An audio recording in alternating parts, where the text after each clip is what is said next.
Hey, good evening and welcome to Freedom Speech and You for February 26, 2023. Hey, welcome.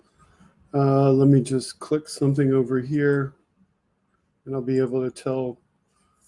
All right. Now I can tell when my producer sends stuff. Hey, so good evening. And we're up and running. And last week there was a thing that we did not get to. So that is the first topic as we warm up the show tonight. But we would like to say hello to everybody out there. Some of you I did chat with earlier. So we have Wes Webb out there, TV2 Live, Nick Rich 56, Casper Northerner, Embezzler, EDM FLA GURL 38, Aaron West, and The Misadventures of Slow Man, and Kelly Bonvivant. Bonjour. So, welcome everyone. Okay, as I said, we didn't get to this last week, so this is the starting topic. Last week I was watching, I believe it was CBS Sunday Morning, and they mentioned this podcast, but it might have been a different show. Doesn't really matter which show it was I saw it on. But they mentioned this podcast, and I thought it might be interesting. So it's called Beautiful Anonymous. It is an audio podcast. And you can't see it at home in this size screen because I'm trying to show you everything, but let me see if I can make it a little bigger.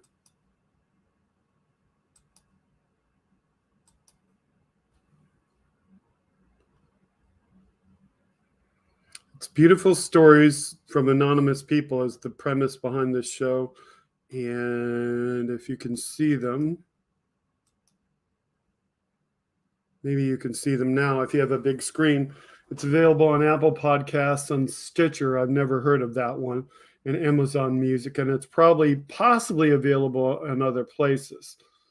But the point of this show is that they take one phone call, they talk for 1 hour, they don't take the names of the people talking, and they just let them talk about whatever they want to talk about. And so that is something that might be interesting to you, you know. In fact, you might want to check it out. You might want to participate. I don't know. I just thought it was interesting. I mean, you can see some of the topics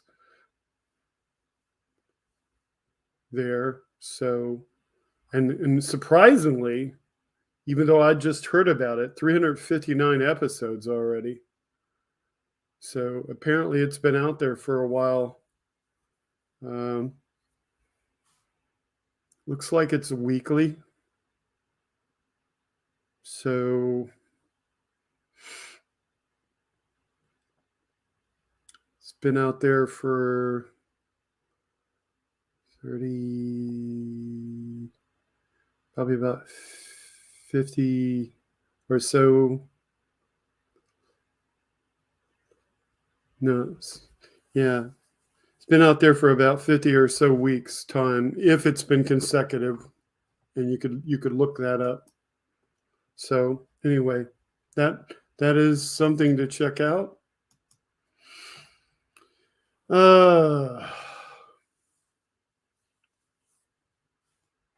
So one of the things going around this week, there's a lot of discussion about this. A lot of discussion about this topic.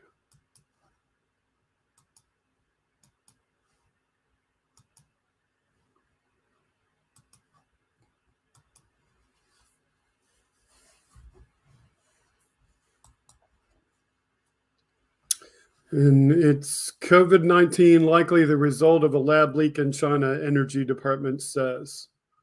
So There are different varying stories on this.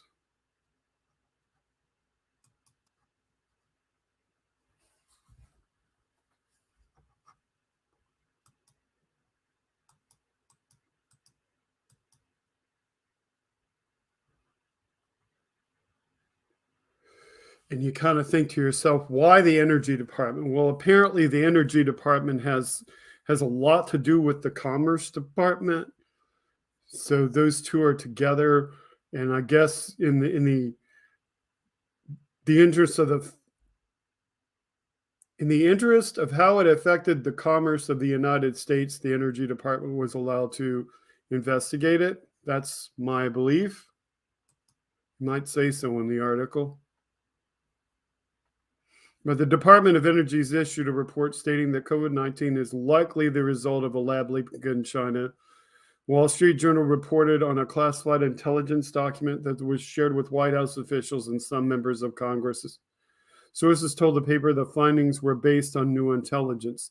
However, the department reportedly said the findings were made with, quote, low confidence.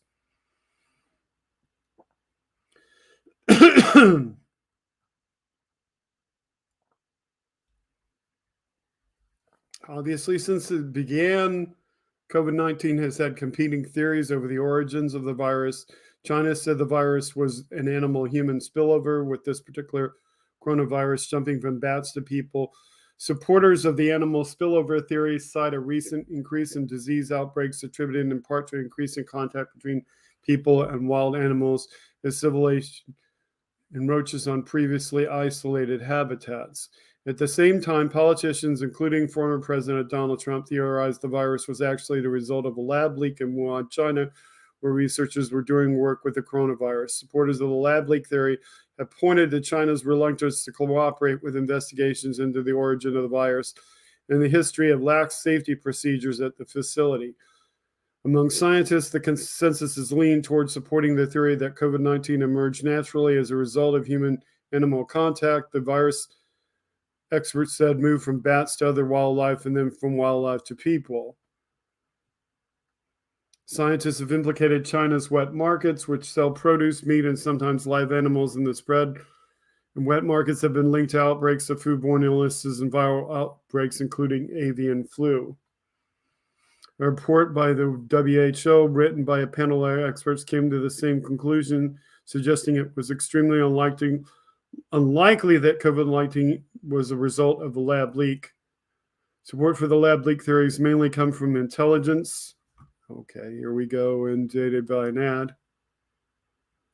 Community and policymakers. The FBI also issued a report indicating COVID-19 was a result of the lab leak, with moderate confidence, quotation marks, in the findings. Jake Sullivan, a national security advisor for the White House, said there's still no definitive answer when it comes to the origin of COVID-19, but the Biden administration is working with intelligence agencies to continue investigating what might have caused the global pandemic. So that's the story.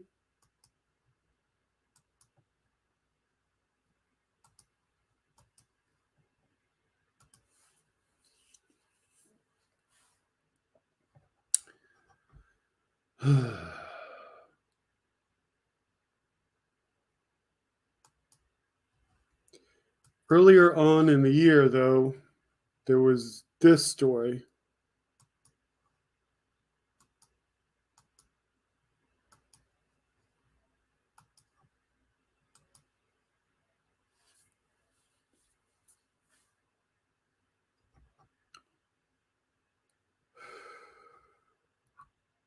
And of course, I get stuck in having to pay for the article. Let's see if I can get out of that with an incognito window.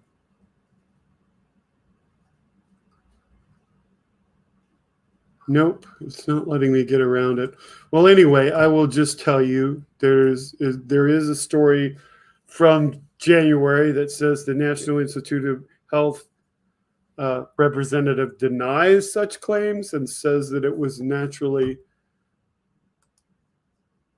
occurring.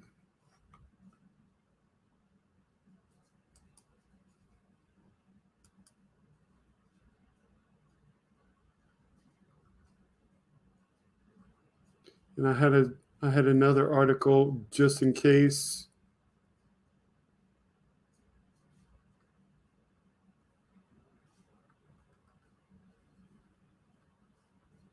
But it's not much more detail. All it really does, I guess I will briefly show you that.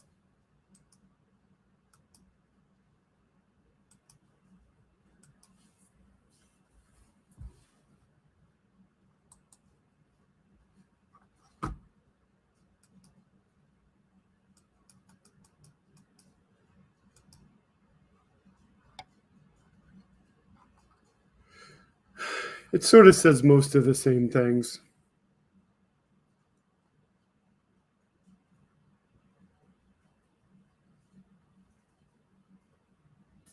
But it does detail when it was released. It said it was included in an update in a 2021 document by Director of National Intelligence Avril Haines' office, recently provided to the White House and other lawmakers.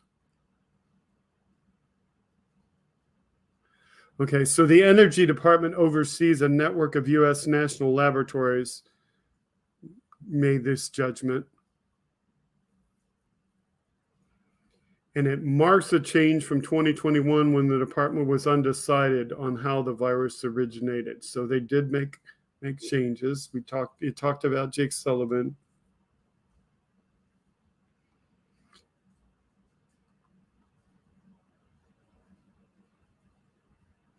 And on CNN State of the Union, Jake Sullivan said this, quote, here's what I can tell you. President Biden has directed repeatedly every element of our intelligence community to put effort and resources behind getting to the bottom of this question. If we gain any further insight or information, we will share it with Congress and we will share it with the American people. But right now, there's not a definitive answer that has emerged from the intelligence community on this question.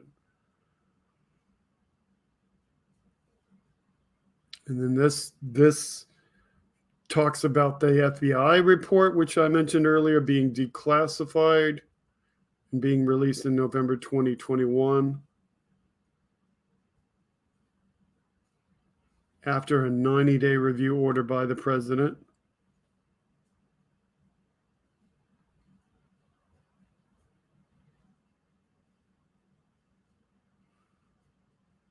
And it says the FBI holds this view that it was with moderate confidence that it was a laboratory accident.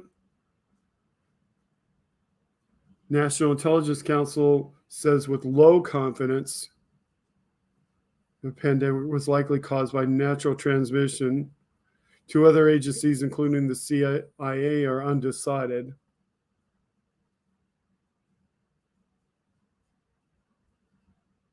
And it talks about there being several virology labs located in Wuhan where the pandemic began, including Wuhan Institute of Virology, where both bat coronaviruses were studied.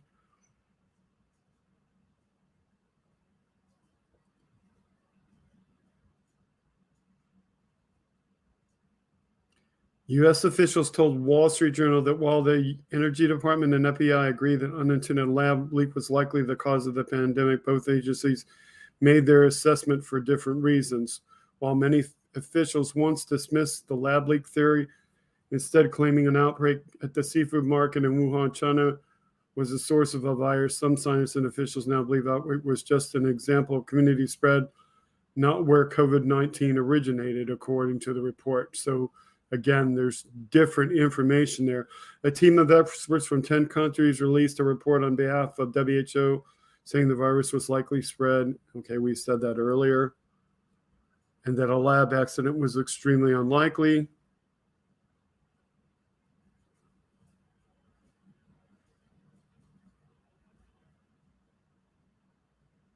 However, Peter Ben Hambarek, the WHO Food Safety and Animal Diseases expert who led the organization's investigation into the origins of the novel coronavirus, said in a Danish documentary months later that the Chinese colleagues influenced the presentation of the team's finding.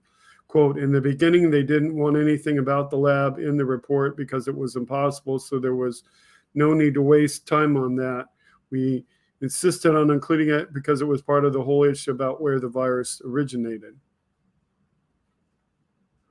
The Wall Street Journal report comes a month after House Republicans formed a select subcommittee on the coronavirus pandemic to investigate the origins of COVID-19 and other aspects of the pandemic. So all of this is preceding. Hey, Mark P., welcome. All of this is preceding because the Republicans are pressuring it. It's proceeding in the Congress, but it's proceeding through the agencies because Biden is asking for it. So it's at the same time. And the reason it's important, Mark P., is because they were talking about this on the Sunday morning shows, particularly Meet the Press, which I happen to watch.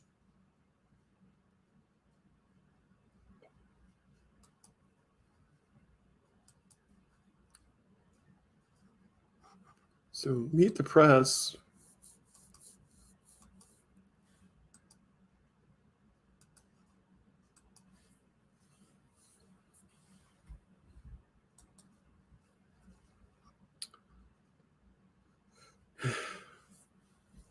Meet the Press had National Security Advisor Jake Sullivan, Senator Dan Sullivan,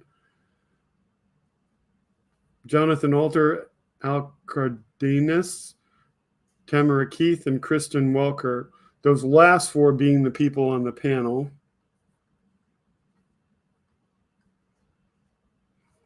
Naturally, they talked about the one-year anniversary of the Russian-Ukraine war. They showed a clip of Joe Biden saying Ukraine will never be a victory for Russia, never. But then the host asked, what does victory look like? And are we giving them enough to win the war or just survive it? And he got into that. He talked about the fact that U.S. continues to warn China about sending weapons to Ukraine. And then he talked about President Trump, former President Trump, saying his statement at a train wreck about, quote, I sincerely hope that when all the politicians get here, including Biden, they get back from touring Ukraine, that he's got some money left over. The gall of Trump to say such a statement, you know, somebody that wasted so much money on his golfing and other exploits. You know, the gall of that, to talk about waste.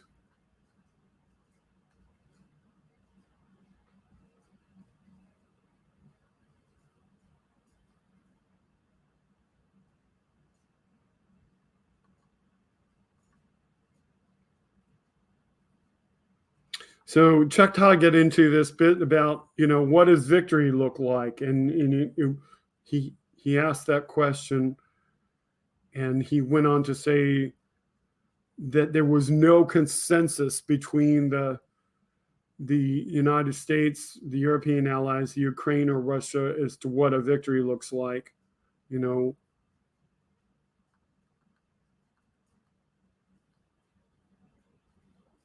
He showed a clip of Biden talking.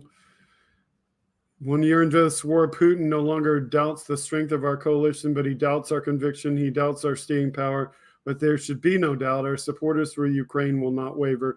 NATO will not be divided, and we will not tire. And then he showed Putin with his lies, saying, we decided to conduct a special military operation. Step by step, we will continue to resolve the objectives that are before us. They started the war, said Putin, and we used the force in order to stop it. A complete and total lie.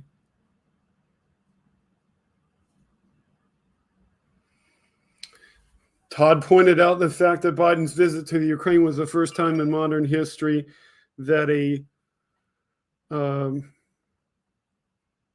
sitting U.S. president visited an active war zone without a U.S. military present, and that President Biden assists his legacy to the success of the war. Can he afford to drag it on into the year 2024 and the inevitable presidential campaign? Asked Chuck Todd.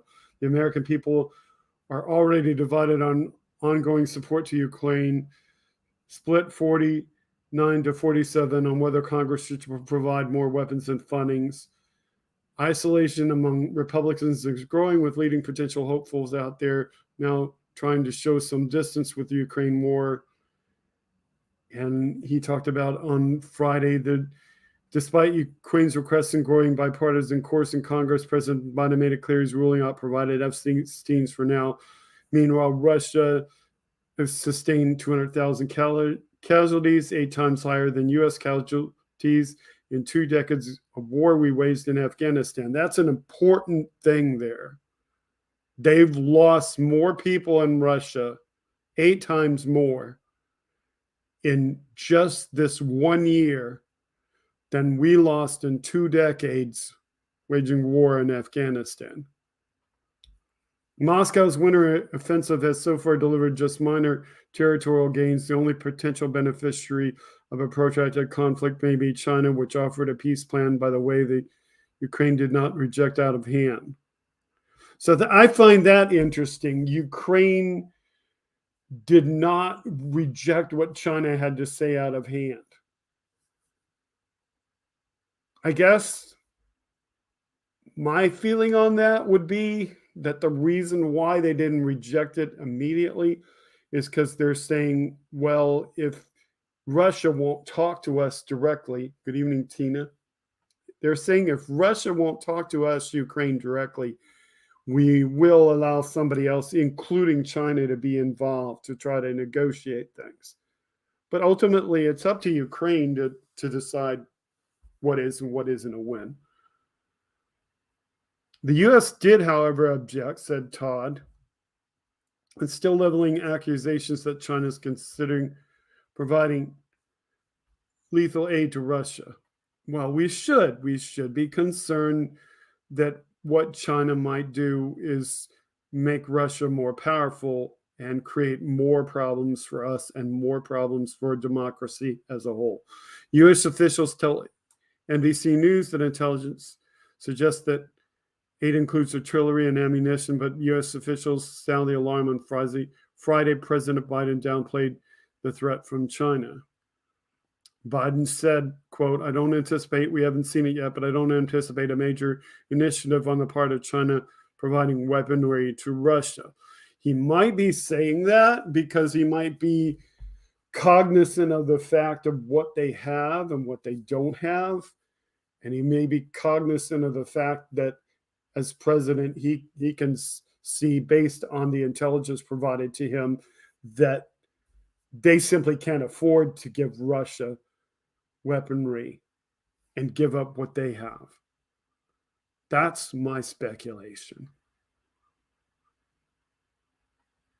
So then National Security Advisor Jake Sullivan joined Chuck Todd on Meet the Press, and they exchanged pleasantries. And Chuck Todd said that Secretary Blinken last week and our National Security Advisor Jake Sullivan had been very seriously concerned over what China could be doing. President Biden seemed to downplay that risk there. Is that his gut, or do you have new intelligence suggesting the Chinese are backing off? Sullivan said, well, we have the same intelligence that we've had. It's behind the comments Secretary Blinken has made and what you just heard from President Biden, which is we have not seen China yet provide military equipment to Russia for purposes of fighting in the war in Ukraine. We haven't seen it yet. We're continuing to watch. We stay vigilant, but so far we haven't seen it. Todd asked, do you have a sense of why they would make a decision to do this? What would be their strategic reason reason for doing it if they did it. Sullivan responded, "It's a great question, but I don't think it is in China's interest to do this. I think it would alienate them from a number of countries in the world, including our European allies, and it would put them square into the center of responsibility for all kinds of war crimes and bombardments of civilians and atrocities that Russians are committing in Ukraine." So there is his expert opinion. Their weapons would in effect be used for the slaughter of people in Ukraine. So I think it would be ill-advised for China to move forward. But of course, that's a decision Beijing's going to have to make for itself. So what he's saying is, he's saying, unlike what I said, that they don't want to do it. They want to talk about it, but they don't really want to do it because that would alienate them with other countries.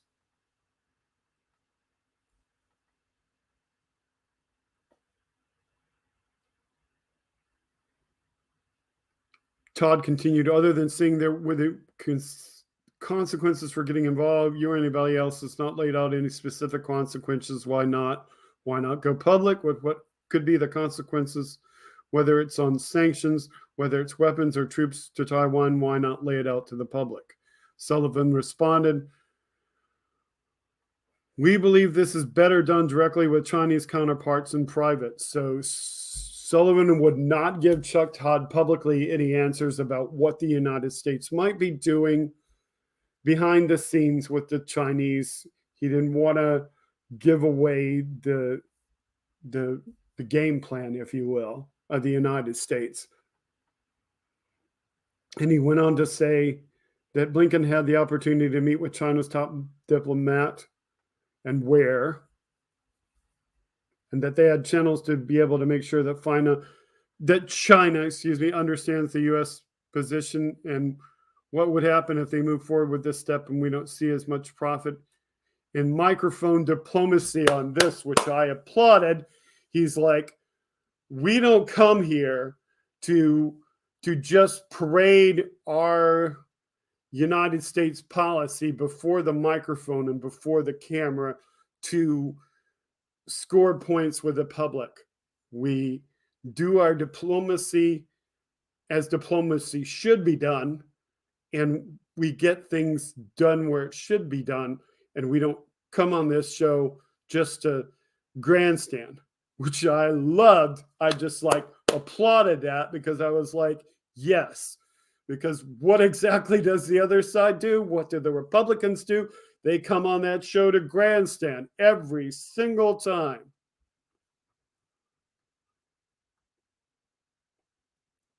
Todd continued, "Do you have the Western allies on board with the immediate response that you want to do with China, or is that going to be a slog?" Sullivan answered, "We actually had intense and very positive consultations with our NATO allies and other members of coalitions supporting Ukraine. And in fact, they're taking steps themselves to communicate with Beijing. Senior officials from Europe are directly talking to senior officials in China, expressing their own strong warnings about China moving forward in this regard." So Todd continued, "Do you believe that severe consequences the U.S. would level, that our European and NATO allies would go along with that?"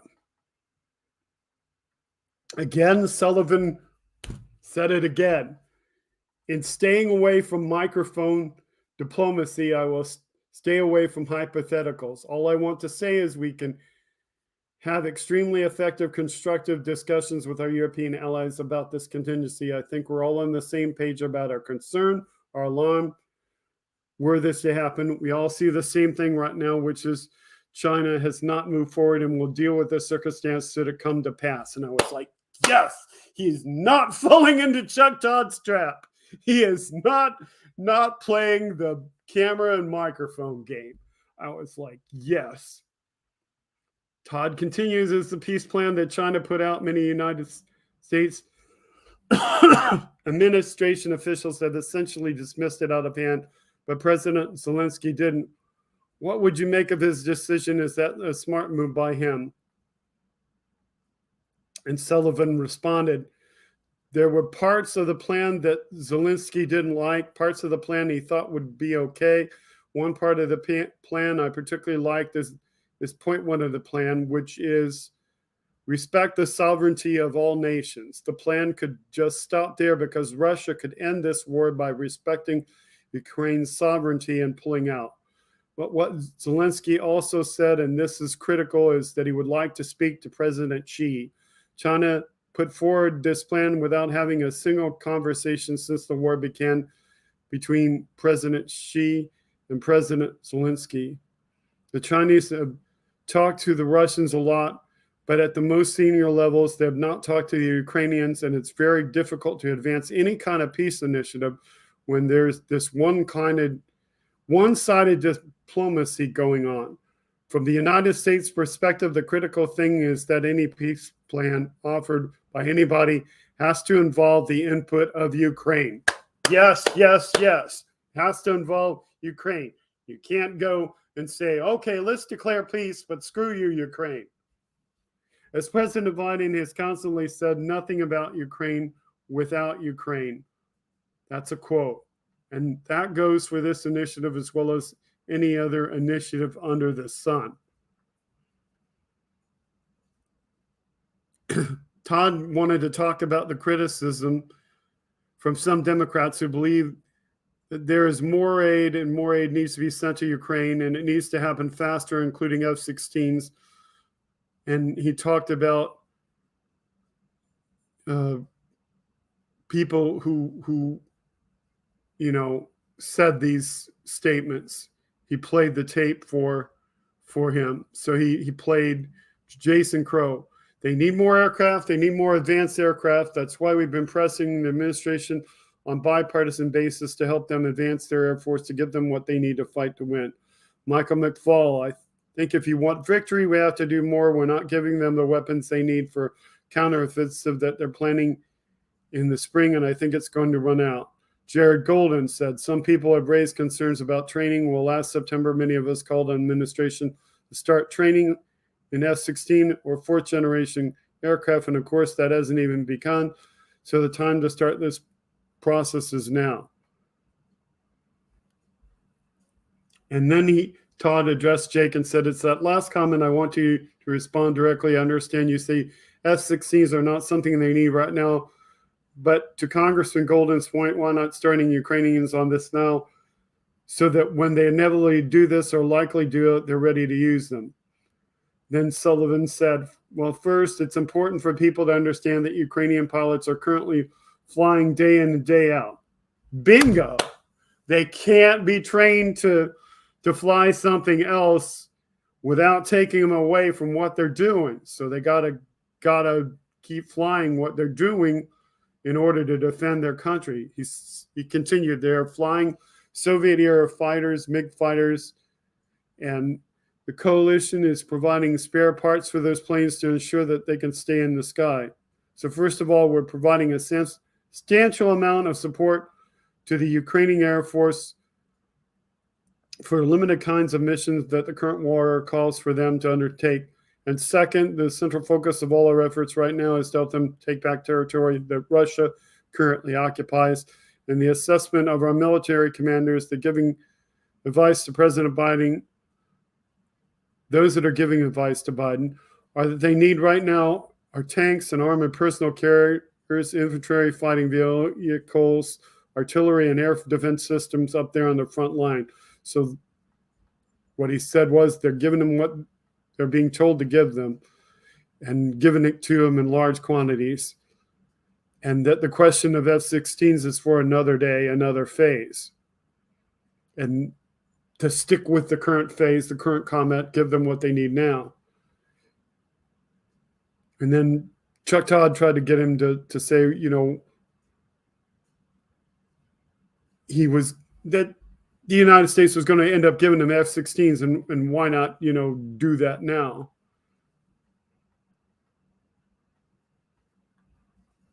And Sullivan said, at the end of the day, our job is to focus on talking points or worry about what it is to say on Sunday morning or any other public forum. It's to figure out morning, noon, and night what they need right now and give them that. And moving at unprecedented speed and unprecedented scale to get them what they need. So Then Todd asked, what does victory look like for the Ukraine? And Sullivan responded, that's up for Ukraine to define. And he reiterated the president's points, nothing about Ukraine without Ukraine. So it's not for us, said Sullivan, to define what is victory for Ukraine. It is for us to support them. And that's what the United States is determined to do. And we can achieve that. And we're going to give them the implements, the tools they need to achieve that. And then Todd goes, well, if that's the case, Zelensky did define victory. And he said that, quote, Crimea is Ukrainian and we will never give it up. This Russian war against Ukraine and the entire free Europe began with Crimea and must end with Crimea with its liberation. And Todd pressed him again. There's always been this hesitance among U.S. officials, and I know you're included here, about Crimea, and specifically it's always been, well, it's up to Ukraine. Well, President Zelensky said it, victory is all the territory back. Why don't we say the same thing? Sullivan repeated, we've repeatedly talked about Ukraine's sovereignty and territorial integrity and putting Ukraine in the best position on the battlefield.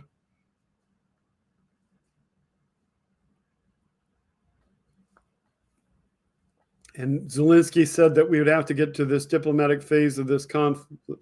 So from our perspective, our goal is to strengthen the hand of the Ukrainians on the battlefield so that they are in the strongest position with the most leverage when they get to the negotiating table to ultimately achieve an outcome that restores Ukraine full sovereignty and territorial integrity. Then Todd asked him directly, if they want to take Crimea militarily, will the U.S. help Ukraine do that? And Sullivan reiterated the U.S. position to focus on the job at hand.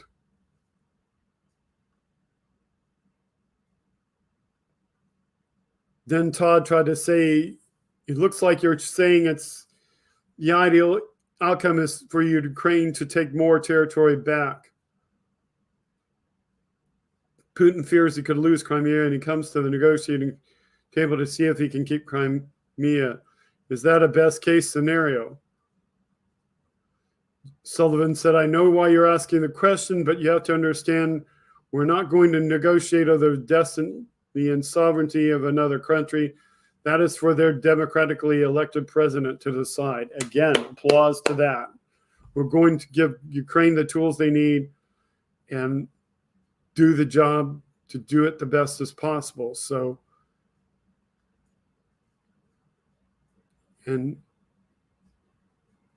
there's more talk about Taiwan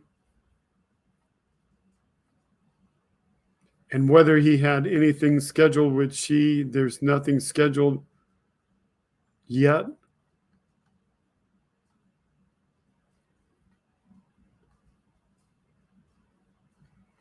And then Todd had on Sullivan, of course, and Sullivan goes on and in his part of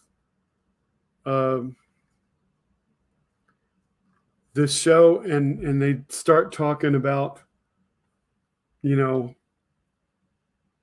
things from his point of view, which I don't believe we need to get into that. If you want to get into that, you can say that we want to get into that. But there's a lot there of that. I just thought it was really important to go over the way that our officials stood with the Ukraine, stood with the Biden policies, and didn't let himself get twisted and turned into giving answers he shouldn't give. I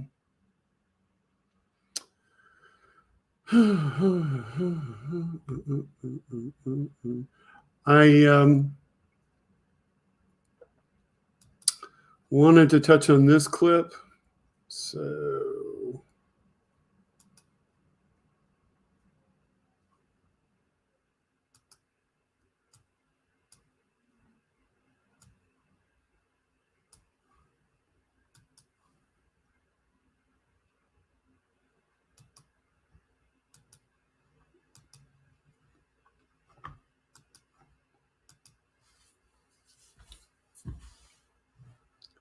So on Midas Touch Legal AF the other night,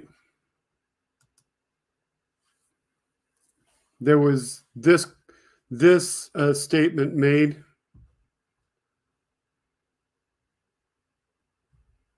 So I want to play this. Trump paid for and sponsored report that looked at Arizona and other battleground states, for which Trump paid $600,000 to Berkeley Research Group. And they found that there was zero fraud on many of the same grounds, such as dead voters voting, no, people voting out of precinct, maybe a couple of times, not enough to change hundreds of thousands or millions of votes in favor of Joe Biden, software corrupted to flip votes to Biden from Trump, no. And we talked about that at length. And the reason that was important at that time, because that was a direct link to Donald Trump and his criminal mind, or mens rea, because a Trump paid for and. So I wanted to get to that because you could see that headline on that video. Former Arizona Attorney General hid report disproving voter fraud claims. The former Attorney General of Arizona hid the actual results that the people that Trump paid for actually got, that proved that all or the majority of the voter fraud that did exist was Republican voter fraud, and that definitely shot down all of Trump's claims regarding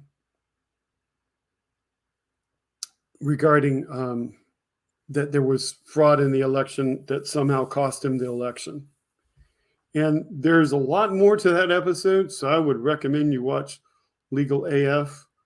And if you don't know what we're talking about, let me just show you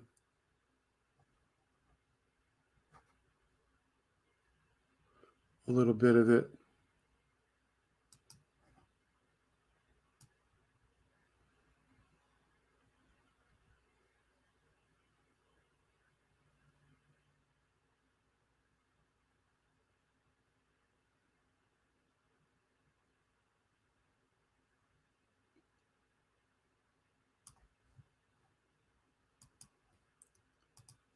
So let me show you a little bit of it.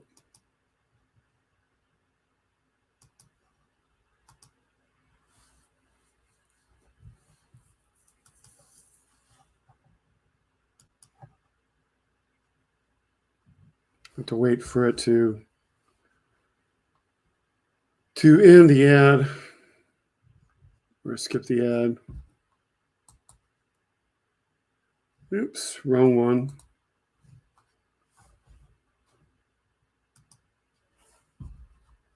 Donald Trump's 2020 criminal election interference heats up, and the criminal investigation is heating up indeed.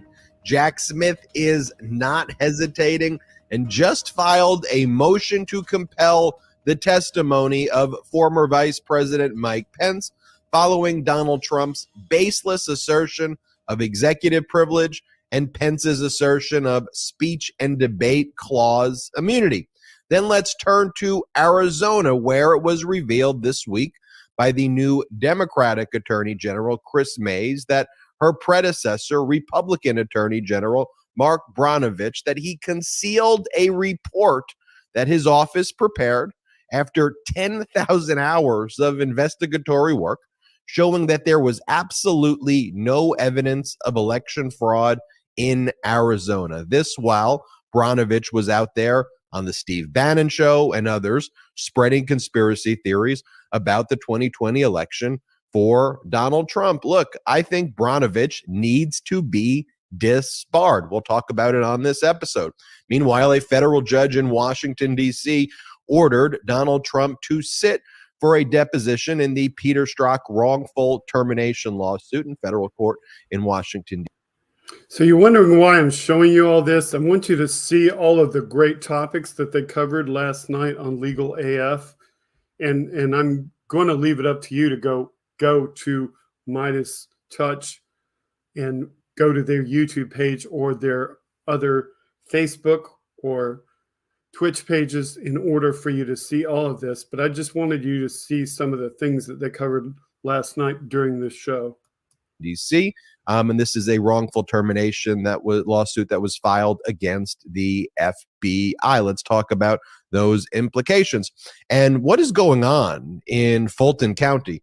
Earlier this week, the foreperson of the special grand jury, Emily Kors, gave an unexpected and let's just call it questionable media tour, although later in the week, the presiding judge, Robert McBurney, said there was no problem with it. Let's discuss the implications of this and just generally what's going on in Fulton County, where things looked very organized. Things looked very much on the tracks where they were supposed to be headed. And there does look to be some disorganization there. And you compare that to the, frankly, organization of special counsel Jack Smith's work. So let's talk about that all. But Michael Popak, how are you doing today? I'm doing great. I'm on the road again.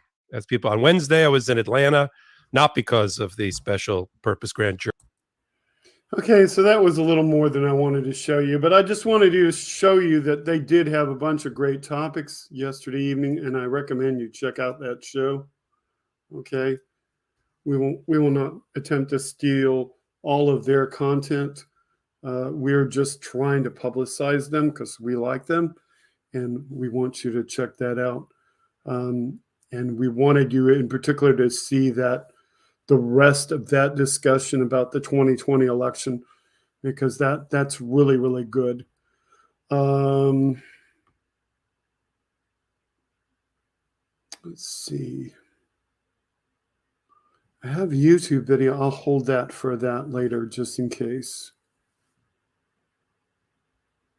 We do have some more topics. We want to get to a variety of things tonight. We do have some new YouTuber stuff to discuss. I was thinking about holding it to the end of the show, but I guess I'll show it now. And I just wanted you to know that for those of you who regularly watch Hal Sparks, especially on Saturday, you know about Johnny Million.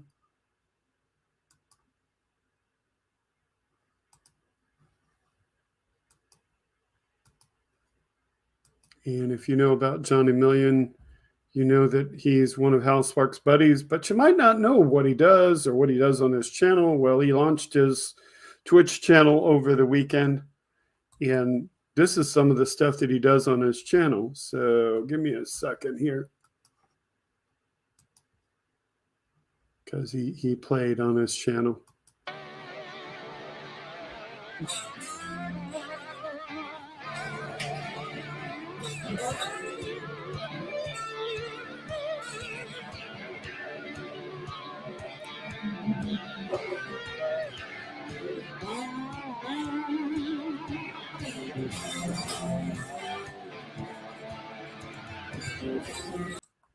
So you can see he can really play. It is really something that you should check out. So check out It's Johnny Million on YouTube, or look for Johnny Million out there on Twitch. Okay. Where are we at? So about 8 o'clock. Okay, good. We're doing good.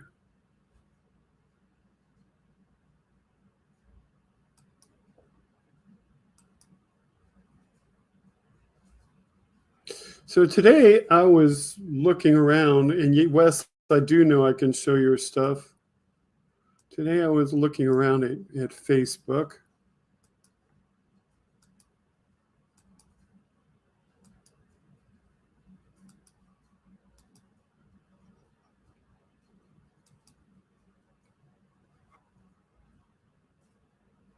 And I happened to land on this.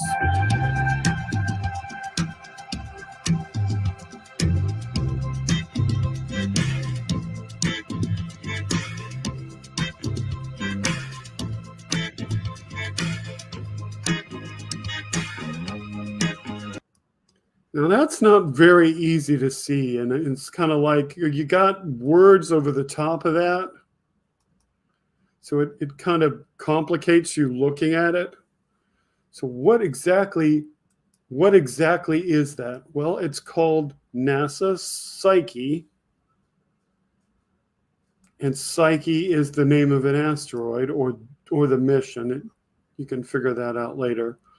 This is the actual, excuse me, got ahead of myself for sharing it. Hang on one second. Gotta create a share before I zoom it to full screen, because you can't see anything if I don't make it possible. So this is the video that they released earlier. And this video is dated because this video was intended based on the original mission. So this video talks about months that haven't actually happened in the mission yet. So just ignore the dates, watch the video, learn about Psyche, and I will be back in a moment.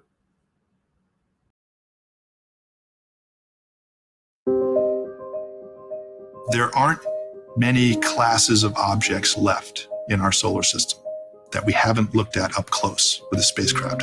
And one of them that's left is the metal asteroids. 16 Psyche is an asteroid that orbits the sun out between Mars and Jupiter. The reason that Psyche is unique is that it is metal rich. It's believed that it may be a remnant core of an early planetesimal that was formed in the very, very earliest parts of the formation of the solar system. And after this planet started forming and this metal core formed inside of that, it collided with other bodies that then stripped off the rocky mantle, leaving this core in place. This is the part of planets that we can't sample directly today. It's too hot, the pressure's too high, our instruments would melt. Can't drill a hole that deep in the Earth or other planets. So how do we study the core of our planet? Psyche gives us the opportunity to visit a core, the only way that humankind can ever do. And it would be the first metal object that humankind has ever visited. We've been approved to go in August of 2022. It'll take a number of years to get there. Flies past Mars, gives us a gravity assist, uses our propulsion system to then slowly creep up toward the end of 2025, getting there in early 2026. We'll go into 4 concentrically smaller orbits to collect the necessary measurements that we need from our 3 primary instruments. So our payload consists of a couple of imagers, which are cameras that take pictures of Psyche. Also a gamma ray neutron spectrometer, which allows us to measure the elemental composition of the surface of Psyche. And then a magnetometer, which will allow us to detect any magnetic field that's left at Psyche. If Psyche still has some sort of remnant magnetic field, that probably tells us it really was a core. It's a strong indicator. We also use the radio on the spacecraft as an instrument, so we can map out the gravity and map out the interior structure that way. We're using a particular thruster technology, Hall effect thruster technology. They operate 5 times more efficiently than normal rockets, so they use a lot less fuel, and is what allows us to get into orbit around this asteroid. Solar electric propulsion has been around for quite a while, and it has flown before, but we're continuing to push the boundaries. We're going to have big 5-panel fold-out solar panels that will provide the electricity for the thrusters, which use as propellant the noble gas xenon. This will be the first time that Hall effect thrusters have flown in deep space. Studying the evolution of a planetary body is a detective story. There's a magic to when you actually are on the launch pad and you say, we're go for launch. And you feel like singing and dancing, and you feel like throwing up at the same time. Let's go discover things about our solar system that we have no other way to do. I think that it's fundamental to who we are and also who we should be. It's an incredible opportunity to be a part of the team making that happen.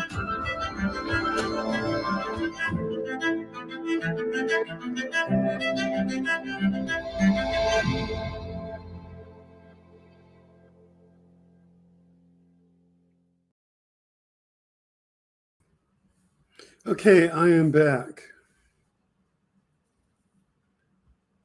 Okay, so that was that was the official trailer, but as I said, the timeline of dates in that official trailer, and you're getting echo because I didn't stop the playback on my other device. Sorry about that.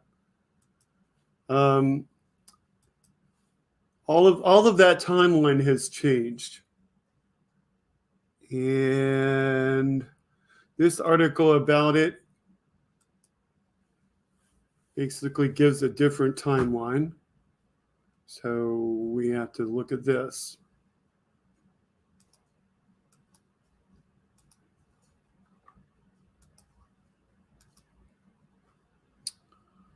So this is from NASA's Jet Propulsion Laboratory.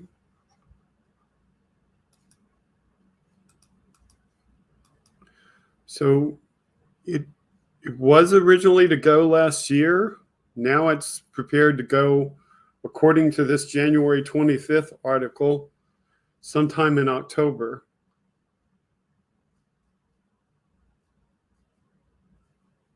And this image is from December 8th of last year. It's going to launch aboard a SpaceX Falcon Heavy rocket from Launch Complex 39 at Kennedy Space Center.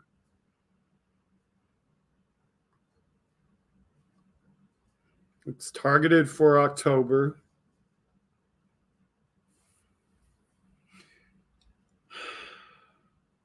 This gives you the details of the image up there. Hi, Human F Being. Hi, Naughty. Hi, Jim the Geek.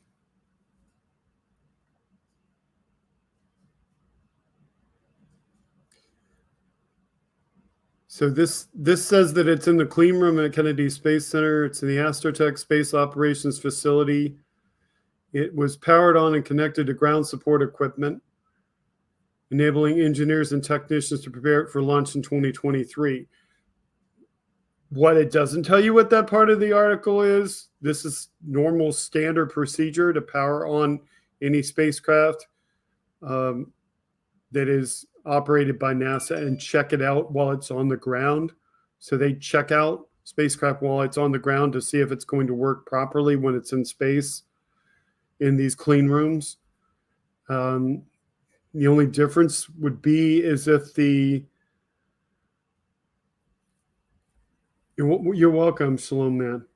The only difference would be is if it was a payload that was under someone else's jurisdiction that's launching on a rocket, then that company might be responsible for the payload. But NASA payloads are checked out in this manner. And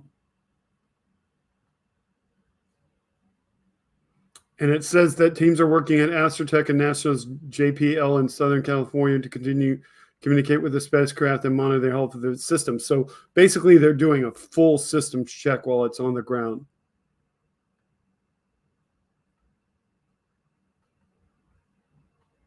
NASA's Deep Space Optical Communications Technology Demonstration testing high data rate laser communications is integrated into the Psyche spacecraft.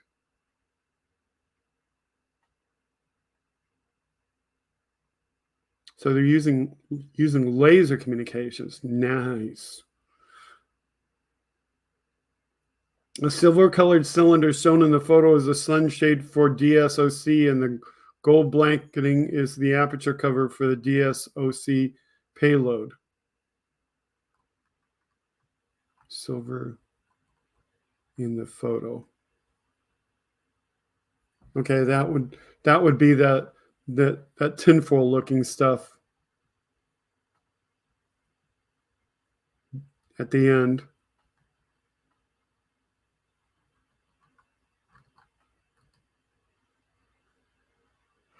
The spacecraft target is unique. It's a metal-rich asteroid named Psyche, which lies in the main asteroid belt between Mars and Jupiter, in case the video didn't tell you that.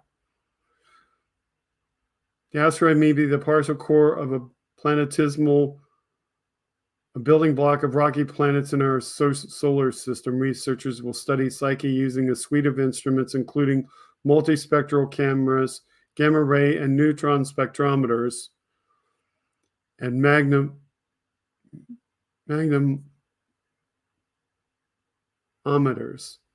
The GRNS, or the gamma ray and neutron spectrometers, and magnetometer sensors are visible in the photo as the tips of the two black protrusions at the far end of the spacecraft.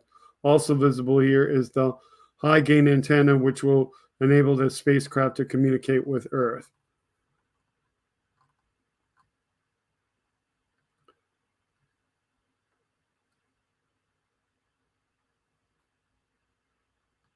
Okay, so I'm guessing that they're talking about these two black tip ends, and the antenna that's probably visible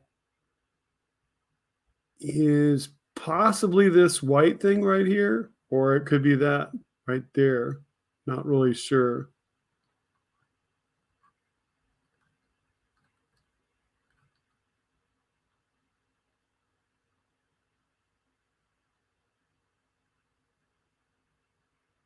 It's led by the Arizona State University, the Jet Propulsion Library, which is managed by NASA at Caltech in Pasadena, California, is responsible for the mission's overall management, system engineering, integration and tests, and mission operations. Maxar Technologies in Palo Alto, California, is providing the high-power solar electric propulsion spacecraft chassis. DSOC is managed by JPL for Technology Demonstration Missions Program within NASA Space Technology Mission Directorate and the Space Communications and Navigation Program, or SCAN, within the agency Space Operations Mission Directorate. NASA's Launch Services Program, based at Kennedy Space Center, is managing the launch service. Psyche is part of NASA's Discovery Program, managed by the agency's Marshall Space Flight Center in Huntsville, Alabama. And if you want more information, visit that website. So www.nasa.gov/PSYCHE. So that is very interesting. I just barely happened across that this morning. 811,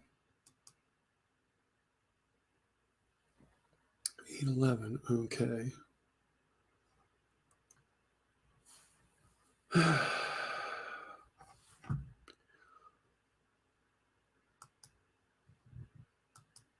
Last week, I believe we talked about this.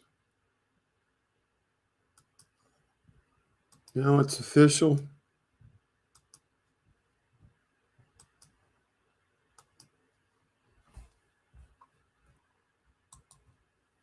Nikki Fried just got elected to the new Florida Democratic chair. If there's one person who can take on Ron DeSantis and call him out for his dangerous politics, it's Nikki Fried. Great news for Florida.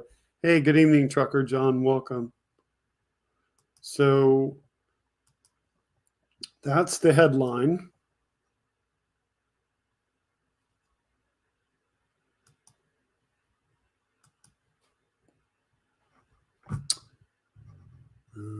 Okay.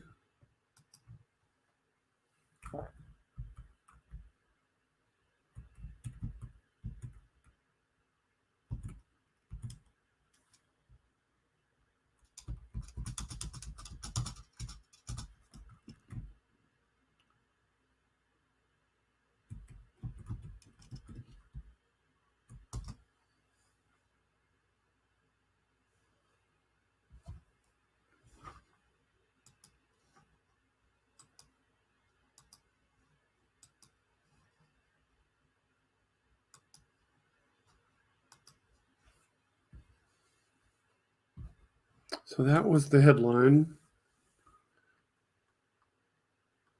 This is the article from yesterday.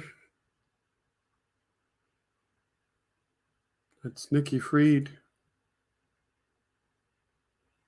Photos from August 22nd.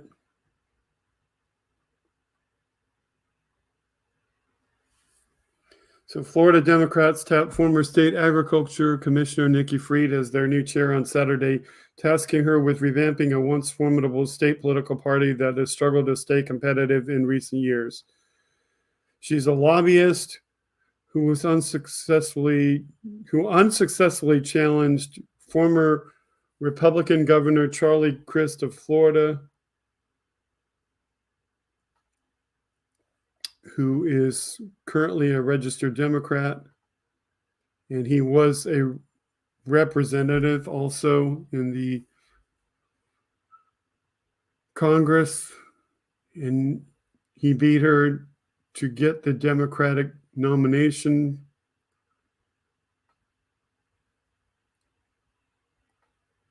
And they talk about the others that were beat out in that campaign.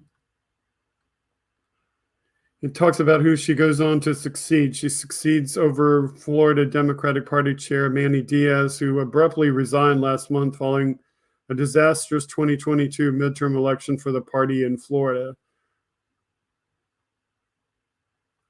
Okay, so that explains why she's taking over.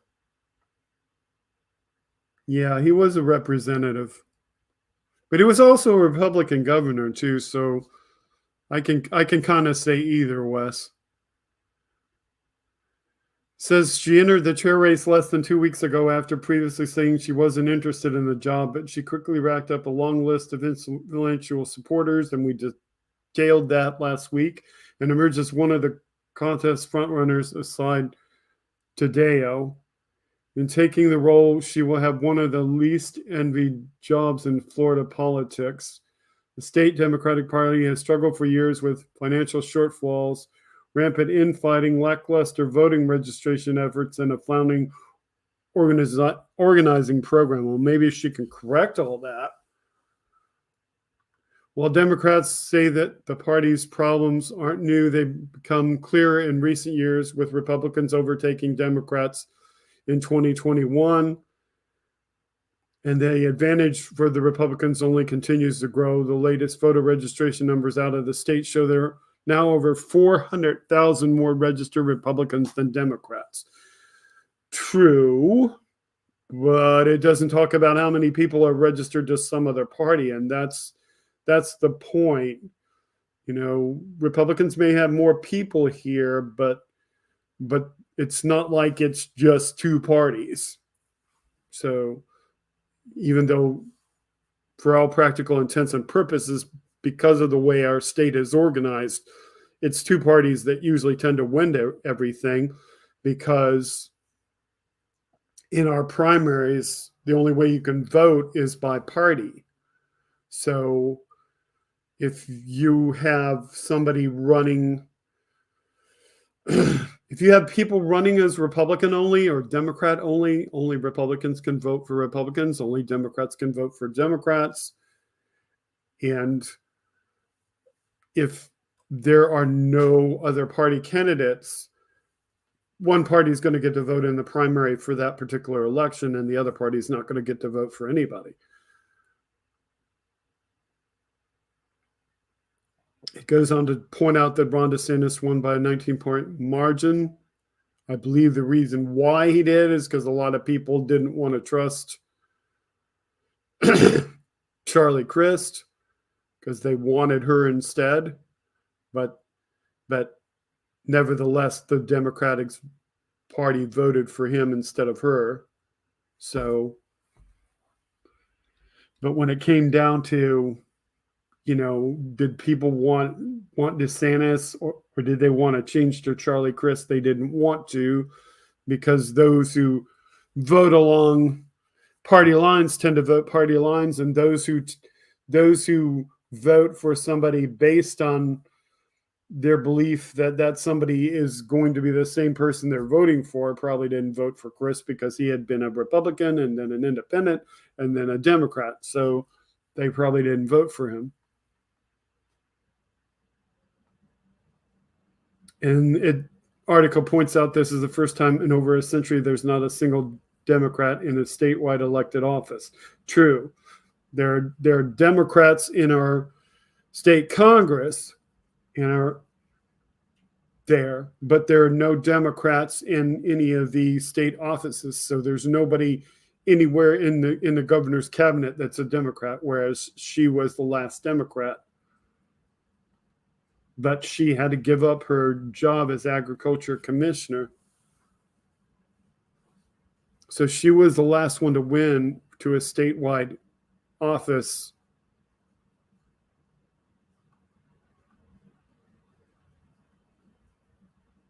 The article says turning the Democratic Party won't be easy. It's down to only a skeletal staff and in need of fundraising boost. The 2024 presidential election is also fast approaching, and the GOP's eventual nominee could very well end up being a flirting either Trump or DeSantis.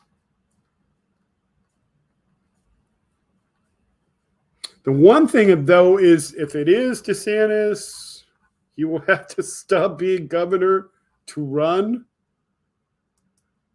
But my producer and I were discussing, so I'm going to look this up. I didn't look this up earlier.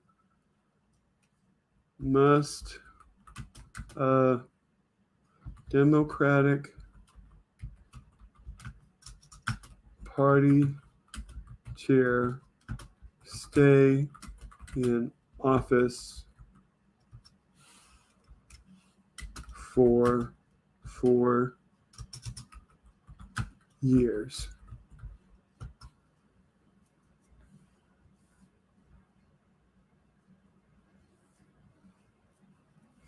So is that right?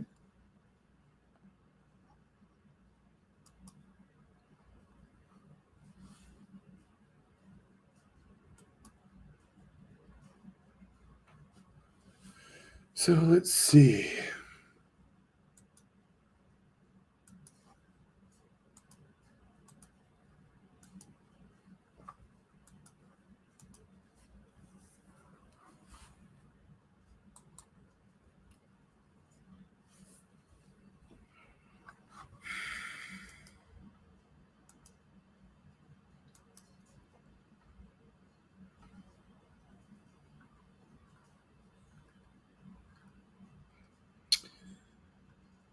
The issue important just differs from country to country between political parties.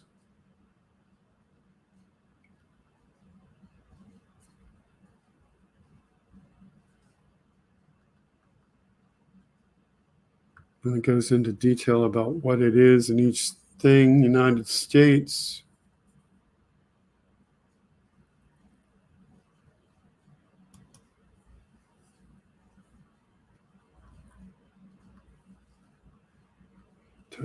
Does it detail what a chair must do? See if it says that in the article. CHAR.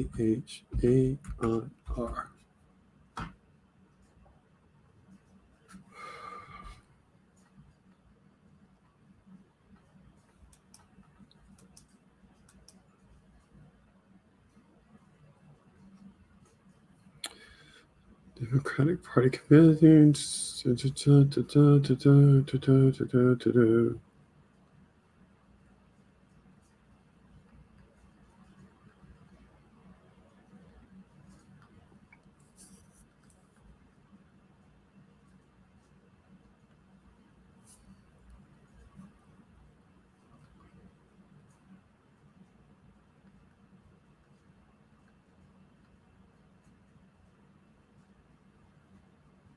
And talks about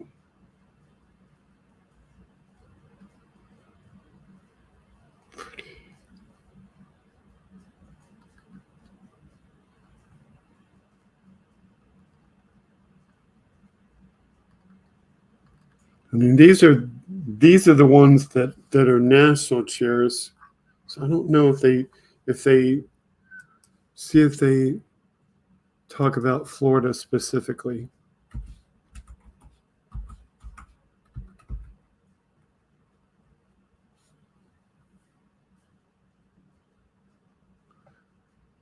I heard she was there from 2011 to 2016, so that was more than 4 years. Unless she was replacing somebody that was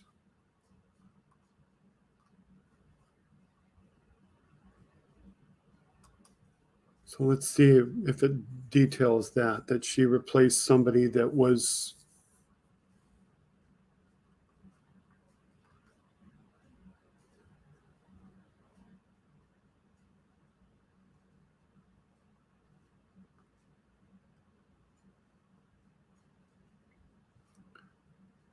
So let's see what it says about that. Did she replace somebody that died?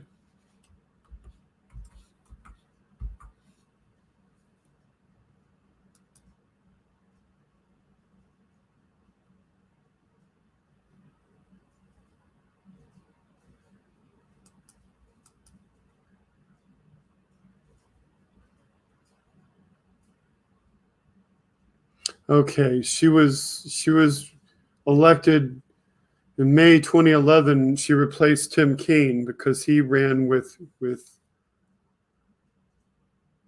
I think he was the one that ran with Hillary.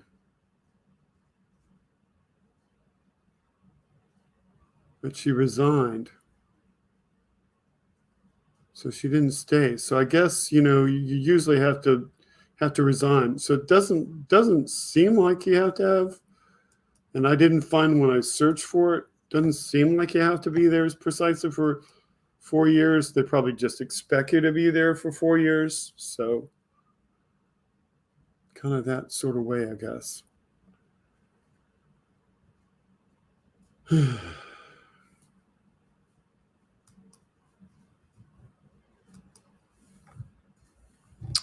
Ooh, okay.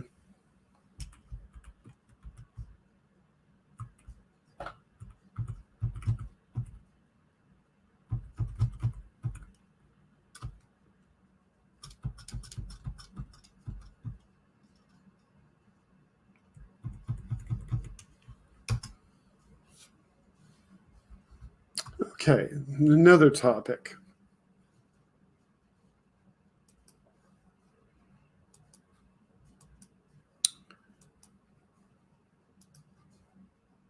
We hear repeatedly about Governor Ron DeSantis. He's constantly mentioned as a possible, well, let's do that right. He's constantly mentioned as a possible Republican candidate for president in 2024. He hasn't actually announced.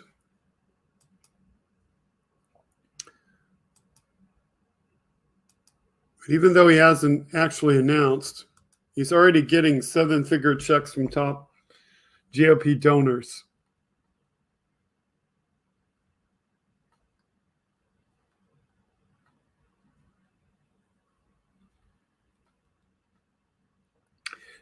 So the article from CNN says, as he intensifies his preparation for White House bids, several of the wealthiest and most prolific Republican donors are already giving him a major financial boost. Trader and investor Jeffrey Yaz donated $2.5 million to DeSantis State Political Committee on February 7th. Friends of Ron DeSantis. And Jude and Christopher Reyes, the billionaire brothers behind the country's largest beer and food distributors, gave DeSantis $1 million last week as well. The 7-figure checks arrived ahead of what is amounted to late February soft launch of DeSantis' highly anticipated run for president. On Monday, DeSantis held campaign-style rallies with police officers in New York, which we told you about last week.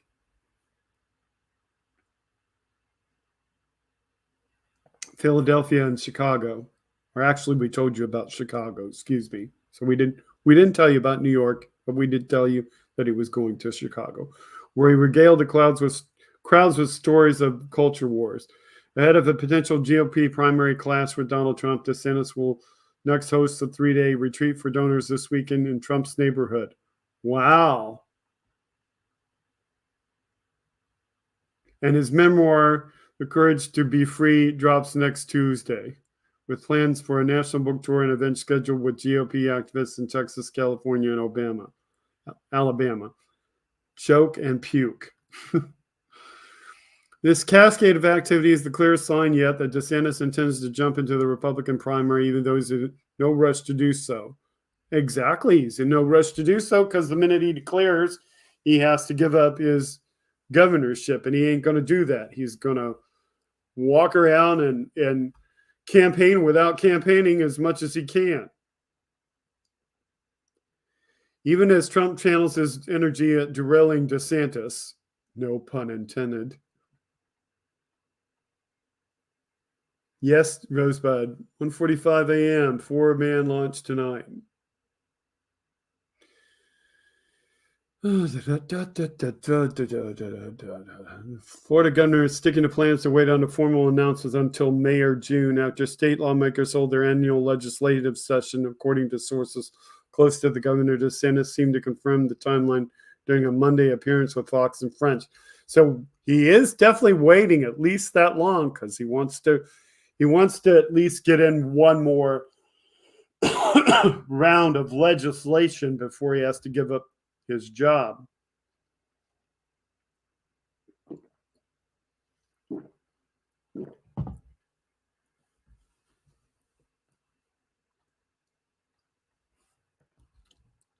He said, quote, "We're going to sell some books. We're going to spread the message of Florida." And then on March 8, I have our legislative session that's kicking off. And as we get beyond that, then we decide from there. Wouldn't you guys like to have that announcement on Fox and Friends?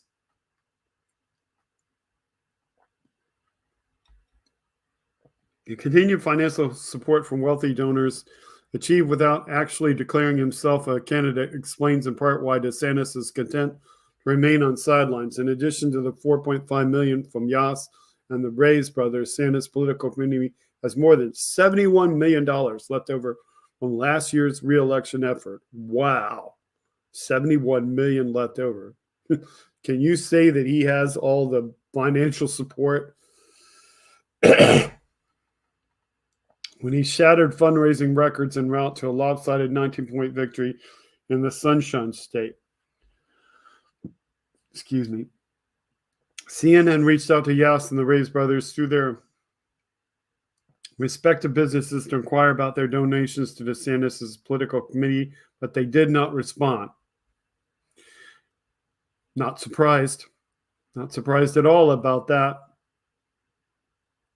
DeSantis' cash on hand would put him on nearly equal footing with Trump, who had more than 81 million stockpiled across 5 committees when campaign finance figures were last reported in January, and far ahead of any other competitor trying to usurp the former president for the party's 2024 GOP nomination. It remains to see how DeSantis' political operation will move his reserve cash, which is parked in a state political committee, into a federal super PAC that could support his presidential campaign without violating campaign finance laws, however. CNN previously reported that it's ultimately a goal. A close source to DeSantis' political team confirmed a recent report from Puck and Phil Cox, a veteran GOP operative and top advisor to DeSantis' 2020 campaign, is in the process of recruiting a team to helm that effort. Cox ran the super PAC tied to former New Jersey Governor Chris Christie's 2016 presidential campaign. A spokesperson for DeSantis' political operation declined to comment on plans for the money left over from the 2022 election. Friends of Ron DeSantis received about $670,000 in contributions in December and January, according to state records. Early support from the upper echelon of GOP mega donors, many of whom have been shopping for an alternative to Trump, would also make it difficult for other would-be contenders to launch a viable bid for the nomination. Yes, the world's 42nd richest person with estimated worth of $30 billion, according to Forbes, made his presence felt during midterms, donating more than $55 million to Republican causes and federal campaigns. That doesn't include millions Yas spent in his home state of Pennsylvania, had a primary for governor there last year, trying to boost Bill McSwain over the far-right election denier Doug Mastriano. Mastriano ultimately won the GOP nomination with Trump support, but lost the general election to Josh Shapiro. So money doesn't buy every little election. The only donors that spent more money than Yas during the last cycle, billionaire hedge fund manager Keith Griffin and Wisconsin shipping magnates Elizabeth and Richard Uihlein have also supported DeSantis in the past. The Uihleins donated under $2 million to Republicans' 2 gubernatorial campaigns, Griffin vocally called for GOP to move on from Trump as twice cut DeSantis committee checks for $5 million and already expressed interest in supporting him in presidential primary. En route to raising $213 million for his reelection, the most ever by a non-self-funded gubernatorial candidate, DeSantis collected nearly 300 donations of six figures or higher. 300 donations of six figures or higher.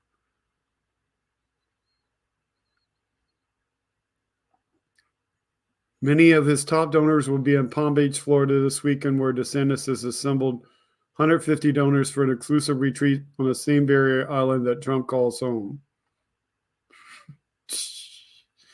The summit will include policy and strategy sessions during the day and dinner, cocktails, and cigars in the evening. It's an opportunity for the GOP money class to see another side of DeSantis, who has earned a reputation for shunning donors at receptions and ducking out of events with guests still waiting for a photo. Well, let's see whether he sticks around this time or not. Hello, Jackie.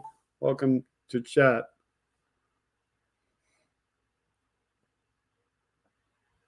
That's the undertone of the whole thing. He's showing his people that he appreciates them and that are in the tent and their voices are meaning and impactful. I think it's about strengthening those relationships, showing they care, said Republican consultant. Well, of course he's going to care if there's lots and lots of money. Depends on how much money there is and what it's for. I mean, he probably doesn't stick around after he does all these presentations where he's just talking about what he's passed in legislation, and he doesn't stick around if there's no money involved. But yeah, throw some big money at him and he's probably going to stay.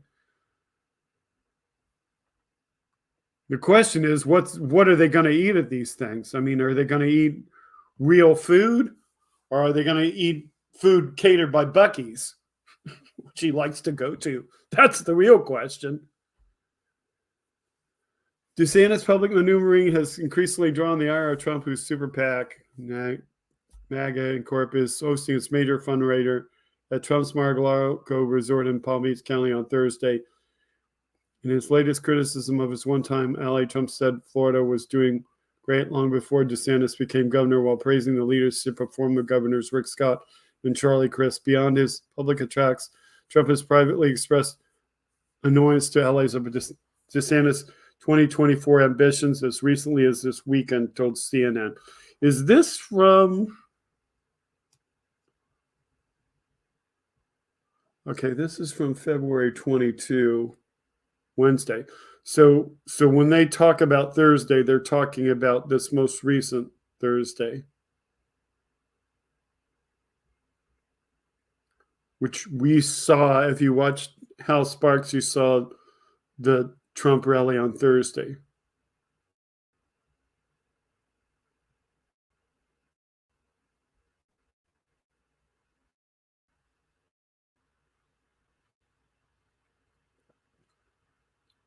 Trump's remarks came on the heels of the warm reception DeSantis received during his three-stop tour with law enforcement.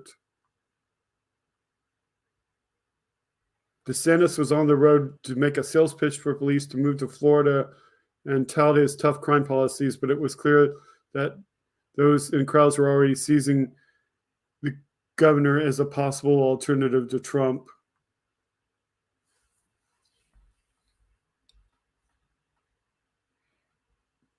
At DeSantis' stop in Elmhurst, Illinois, Joe McGraw, an Illinois Circuit Court judge, said DeSantis was electric. Why? Was he plugged into an outlet? Hi, Johnny Sod. Welcome to chat. And that it was pretty much unanimous among the attendees that DeSantis should seek the GOP presidential nomination. I would not describe DeSantis as electric. Aggravating, monotonal, repetitive, racist,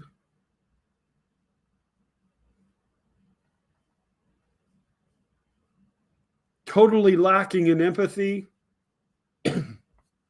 Those are the things that I would use to describe DeSantis. Give me a second here. I'm going to mute my microphone while you chat.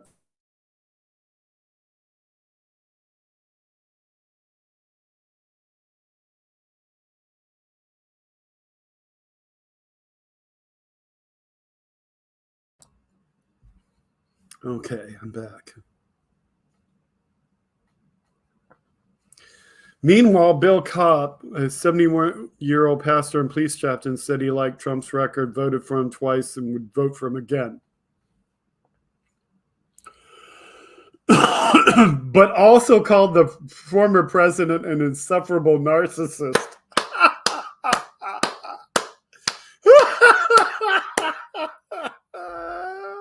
Oh, that's priceless.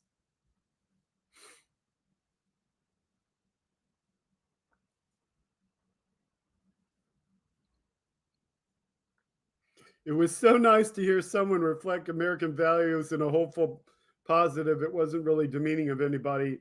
He spoke of positive principles and values, and he didn't get into personalities and demeaning. So even though the dude is going to vote for him for Trump again, he can realize that DeSantis was not Trump.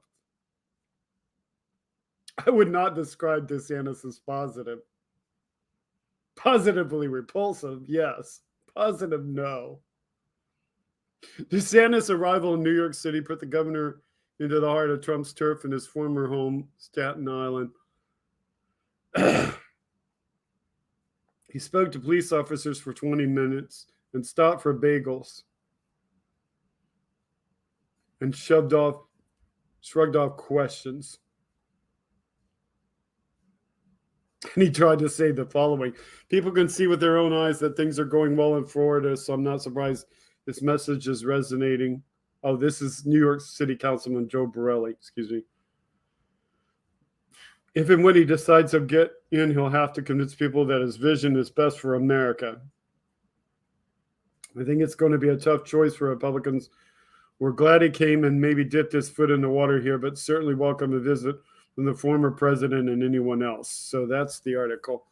Just, dude is already taking in money because basically Republicans are saying, you know, we don't know that Trump is going to cut it this time around. And so, you know, they want somebody to take up the thing. Johnny said, whose values indeed? Yeah.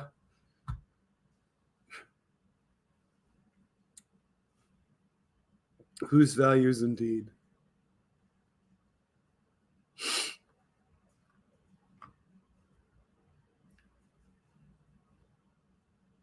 Where are we? 8:42. Okay.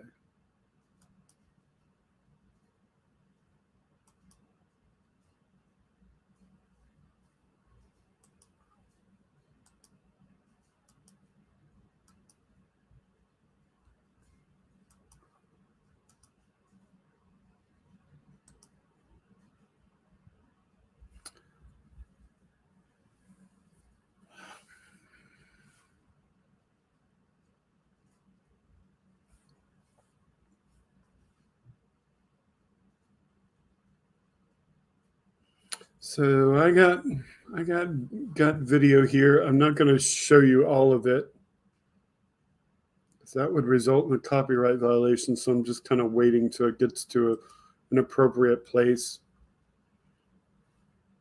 And I'm going to bring it in. So just bear with me. And I could shuttle it, but I'm just kind of waiting for it to get to the appropriate place.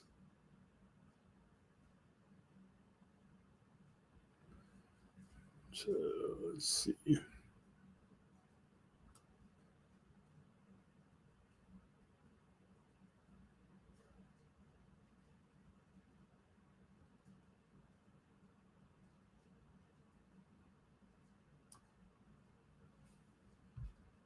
This war, Putin no longer doubts the strength of our coalition, but he still doubts our conviction. He doubts our staying power, but there should be no doubt. Our support for Ukraine will not waver. NATO will not be divided, and we will not tire. Okay, so I wanted you to see the president in his own words.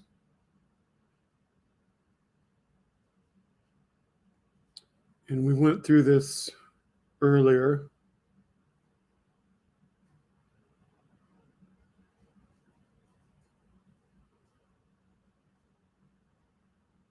So I'm trying to get to the appropriate part of this video.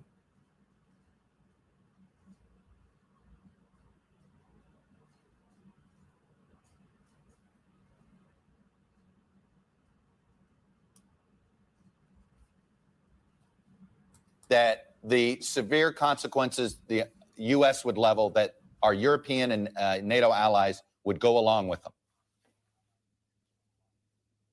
Well, in staying away from microphone diplomacy, I will stay away from hypotheticals. All I will say is that we have had extremely effective, constructive discussions with our European allies about this contingency. I think we're all on the same page about our concern, our alarm were this to happen. We all see the same thing right now, which is China has not moved forward, and we will deal with the circumstance should it come to pass. Is the peace plan? So I just wanted you to see the way that he actually spoke, because I went over all of that earlier. I read all of the transcript for you earlier, and I wanted you to see how calm he stayed. So that was important. Lindsay, hello, welcome to chat. So that was something that I wanted you to see. Obviously, you can go to YouTube, you can go to Meet the Press, you can put in today's date, 2/26/2023, and you can watch the whole video if you want to there. I don't know, she's not here yet. So I just thought that a lot of things would, I think I'll just wait and see whether she shows up, and I'll show the video later if she does. But I have a video from Benny Loco showing something that will just maybe kind of save if she pops in. Obviously we have, and it's been mentioned, that there is a rocket launch overnight. It is still too early to get into the actual live coverage. I'm hoping to be on long enough for that to begin so that I can kind of tell you where to tune in for that. I can show you that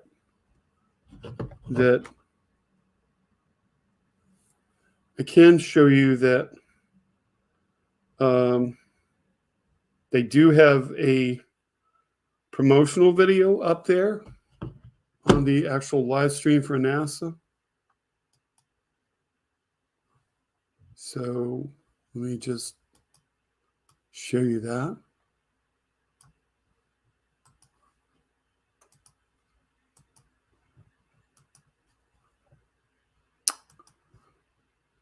So the live stream for NASA, it is currently 8:48 p.m. Eastern Time, and at 10:15 p.m. Eastern Time, or it is currently 0148 UTC or 1:48 a.m. GMT. So there is it's 1:48 a.m. GMT, and the launch is at 0645 UTC or 6:45 a.m. GMT. So sorry, getting some messages from somebody. So I need to respond to this individual quickly, so, and just tell him okay. So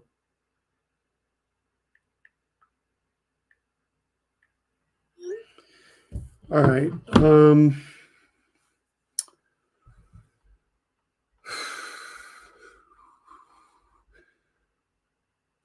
At 10:15 p.m. Eastern Standard Time, or 3:15 a.m. GMT, 0315 UTC. NASA begins their broadcast. But before they begin their broadcast,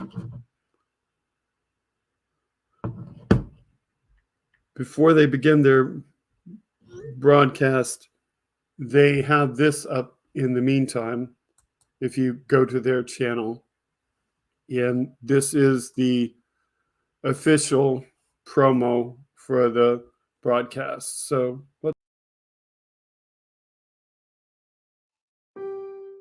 we're going to be busy. We're going to be tired, but it's going to be a lot of fun. I think as a first-time flyer, there's a certain component of uncertainty that's hard to remove. The training's been incredible, and so I feel prepared. 4, 3, 2, 1, 0. Ignition. And liftoff. It's all for the sake of science, and it's all for the push towards the boundaries of exploration towards space. There's everything from fundamental scientific research to looking back at Earth to innovations.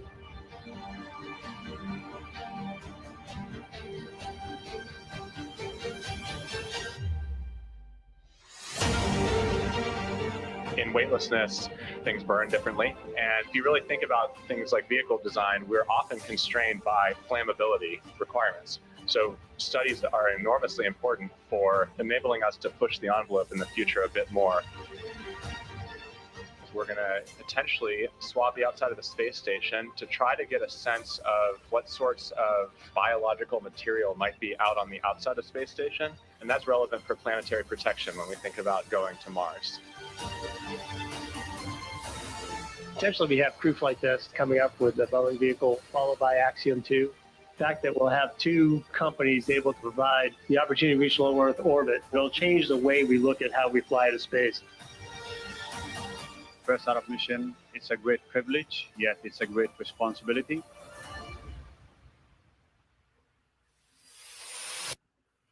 So one thing they said there, let me get it back here.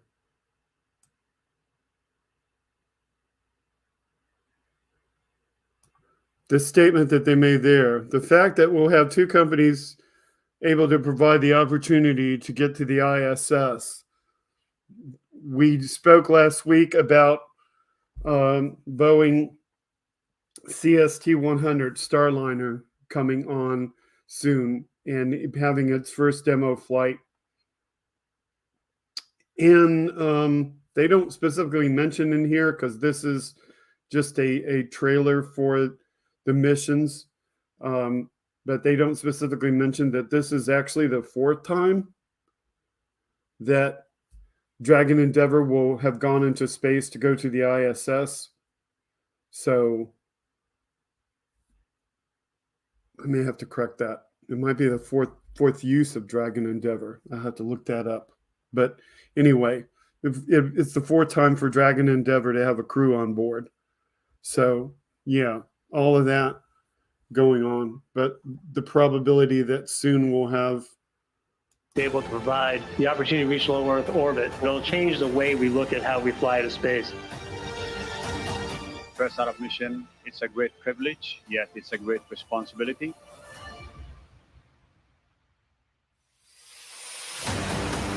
It'll be exciting, that's for sure.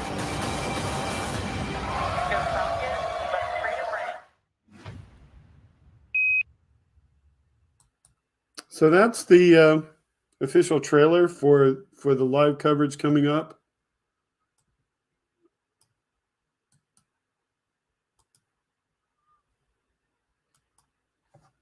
I'm going to put the link in the comments if it lets me.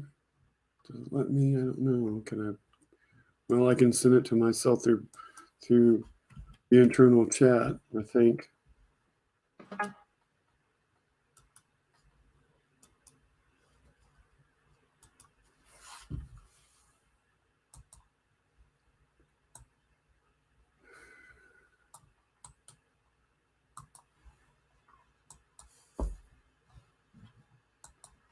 So this is the link if you want to go find it later on YouTube.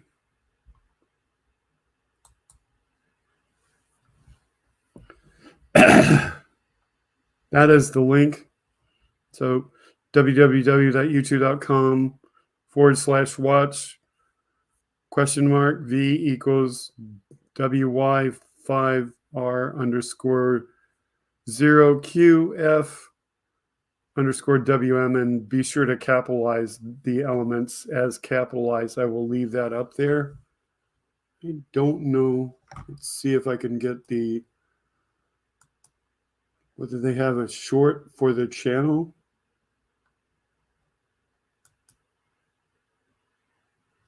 Oh yeah, it's much easier to just enter the details for the channel and then go look into the live tab. So it would be a lot easier to do that.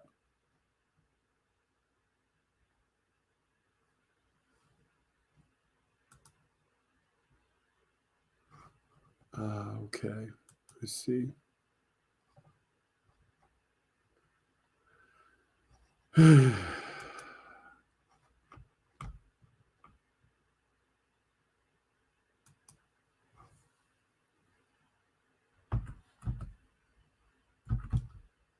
That's why I couldn't chat directly from that other computer.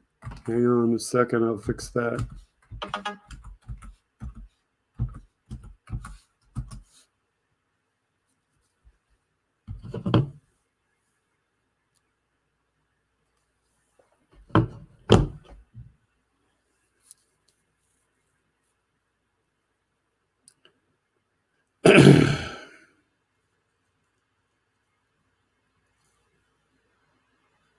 So I will fix that so that I can chat directly.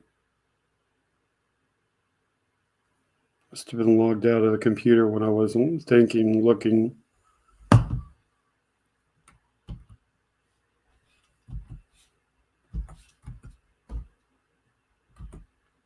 It doesn't usually happen, folks. I don't usually have to log in. It's usually already logged in, but I guess a Windows update or something messed that up.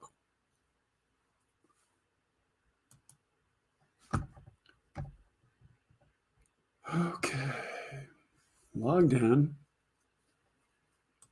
Now I got to go back to my tab.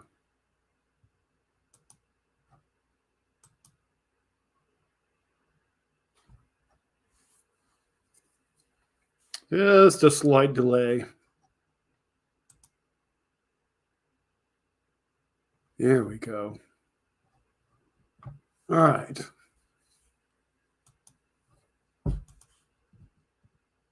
So this is how to find the YouTube channel itself on NASA.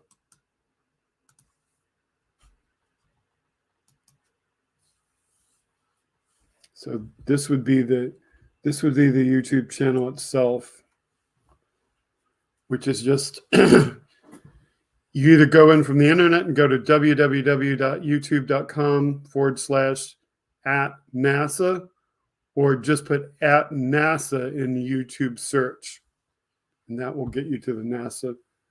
So that's where you are able to get there.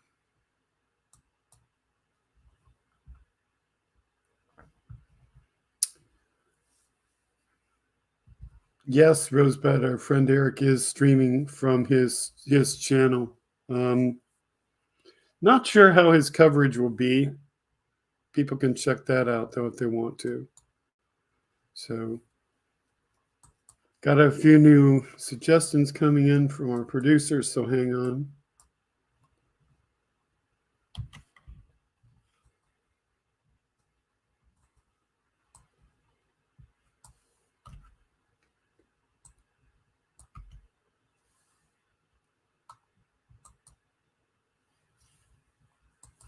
And then we'll just send all those over.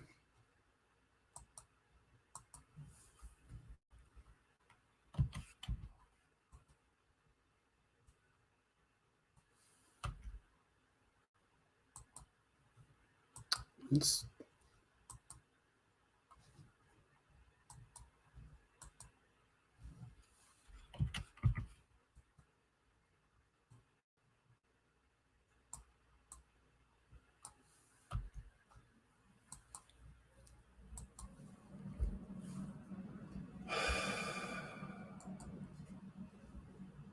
Hopefully, did I send those to the right one? Yep, I did. Okay. Should be coming in, Ben.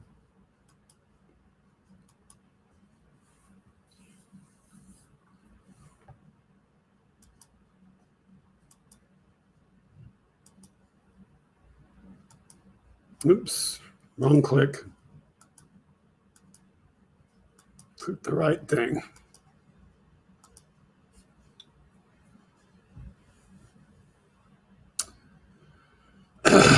Okay, Glenn Kirshner says even more classified documents found in Trump's office at Mar-a-Lago, and these docs have been updated to the cloud. So justice matters with Glenn Kirshner. So let's go to the right mouse. Well, friends, based on some new reporting, we have now learned that even after the FBI searched Mar-a-Lago, including Donald Trump's personal office and recovered classified documents, after that time, Trump had even more classified documents in his office at Mar-a-Lago, and these documents had been uploaded to the cloud. Let's talk about that, because justice matters.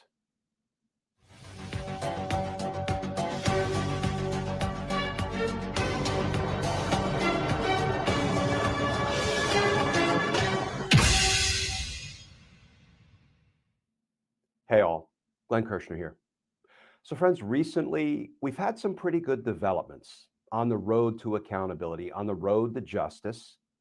District Attorney Fani Willis down in Georgia, her criminal investigation of Donald Trump seems to be moving in the direction of indictments.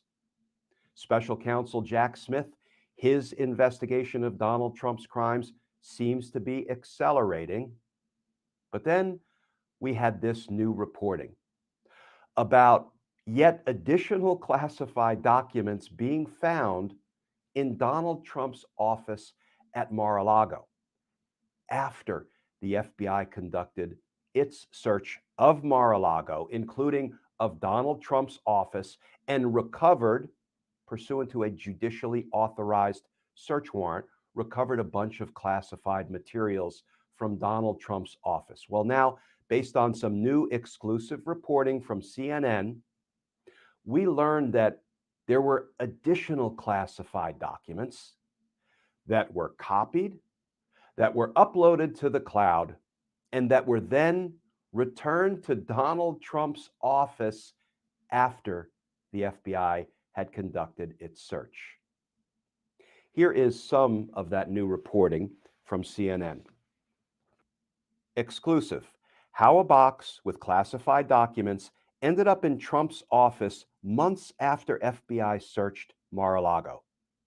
And that article begins, the Justice Department wants to know how a box containing a handful of classified records scattered among copies of presidential schedules turned up at Mar-a-Lago late last year, well after several rounds of searches of the property by federal agents and aides to former President Donald Trump, according to people familiar with the matter.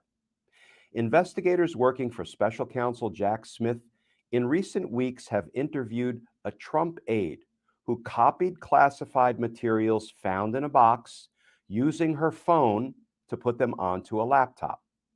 After a voluntary interview with the aide, prosecutors subpoenaed the password to the laptop, which she provided, according to one of the sources. The classified documents contained in the box were discovered in December, after the Justice Department told Trump's legal team to conduct yet another search for documents at Trump's Mar-a-Lago resort. People familiar with the Trump legal team's efforts to locate documents describe a confusing chain of events that delayed discovery of the box. But Trump's legal team providing a confusing description of events leading up to the discovery of yet additional classified documents in Donald Trump's office. Say it ain't so. People familiar with the Trump legal team's efforts to locate documents describe a confusing chain of events that delayed discovery of the box, including having its contents uploaded to the cloud. Uploading classified materials to the cloud. Our nation's secrets being stored in the cloud. Now, friends, I don't know anything about the cloud. I can barely spell IT, okay? But our nation's secrets up there in the cloud, I don't know, when it rains, do we all get drenched with classified information? A little exasperated. I am finally going to get through this paragraph, friends. Going to stop him right there and tell you that the one thing that is definitely known is if they are taking classified documents and putting them in the cloud, that is completely and totally illegal. That's a violation of U.S. federal law. And also, if you're putting documents in the cloud, you're basically saying that documents that should not have public access are now available if somebody just figures out a password. So what's the password? How hard is it to figure out? And when you put something in the cloud, the expectation is when you store something in cloud storage, it's backed up in multiple places. So now it's backed up under whatever process it's backed up as. It might be quote unquote secret and locked with a password, and it might be encoded, but it may not be encoded to the same standards that are required by a classified document. So you're really, really making the US vulnerable. And how did it get to the cloud, and how was it transferred? Under what standard was it transferred? Was there any level of security involved there? What about the breach of that? What about the fact that if it's a physical document, it had to be scanned? So at some point, it was stored onto a computer somewhere before it was sent up to the data storage cloud. So therefore, it was stored on that computer. Was that record erased properly, or is that record easy to get? Because a lot of you might think that when you erase something, that it's like taking this phone and you never get it back again. But that's not so. I just saw my data drop down. I probably shouldn't have picked up my phone and flashed it at the screen, or there was a brief hit in my internet. So I apologize if everything just kind of went wonky there for a second. But my point was, take this phone. If this phone is your only means of storage, and it's only stored on this phone, and it's not backed up anywhere else, say like a picture that you take that's never been saved anywhere else, never been backed up by Google, never been backed up by Apple, not stored on any cloud anywhere, and you smash and break this phone and you can't get anything off this phone, it's gone. And a lot of people think when you delete a file from a computer that it's gone, but it's not really gone because you can get it back. Until the moment that you run something that writes over the essence of what was in that file, all you've really done is destroyed the first character of that file. You restore the first character of that file using a computer tool, you've got that file back. That does not comply with federal regulations concerning secretive documents, not in the least.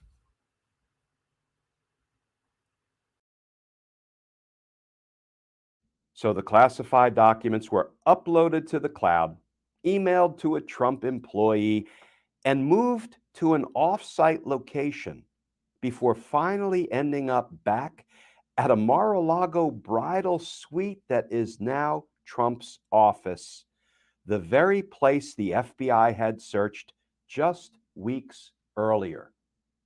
So friends, I'm going to stop there, but I will put a link to the CNN article in the description of this video. But the article goes on and on, relating this twisted tale of how these classified documents, once uploaded to the cloud, made their way back into Donald Trump's office at Mar-a-Lago after the FBI had searched that office. And I'm sure Donald Trump had nothing to do with any of that personally. And as you'll see in the article, some of the explanations, contorted as they are, come from Donald Trump's lawyers, his legal team. So you'll excuse me if I discount their explanations about why classified materials seem to forever be playing hide and seek down at Mar-a-Lago.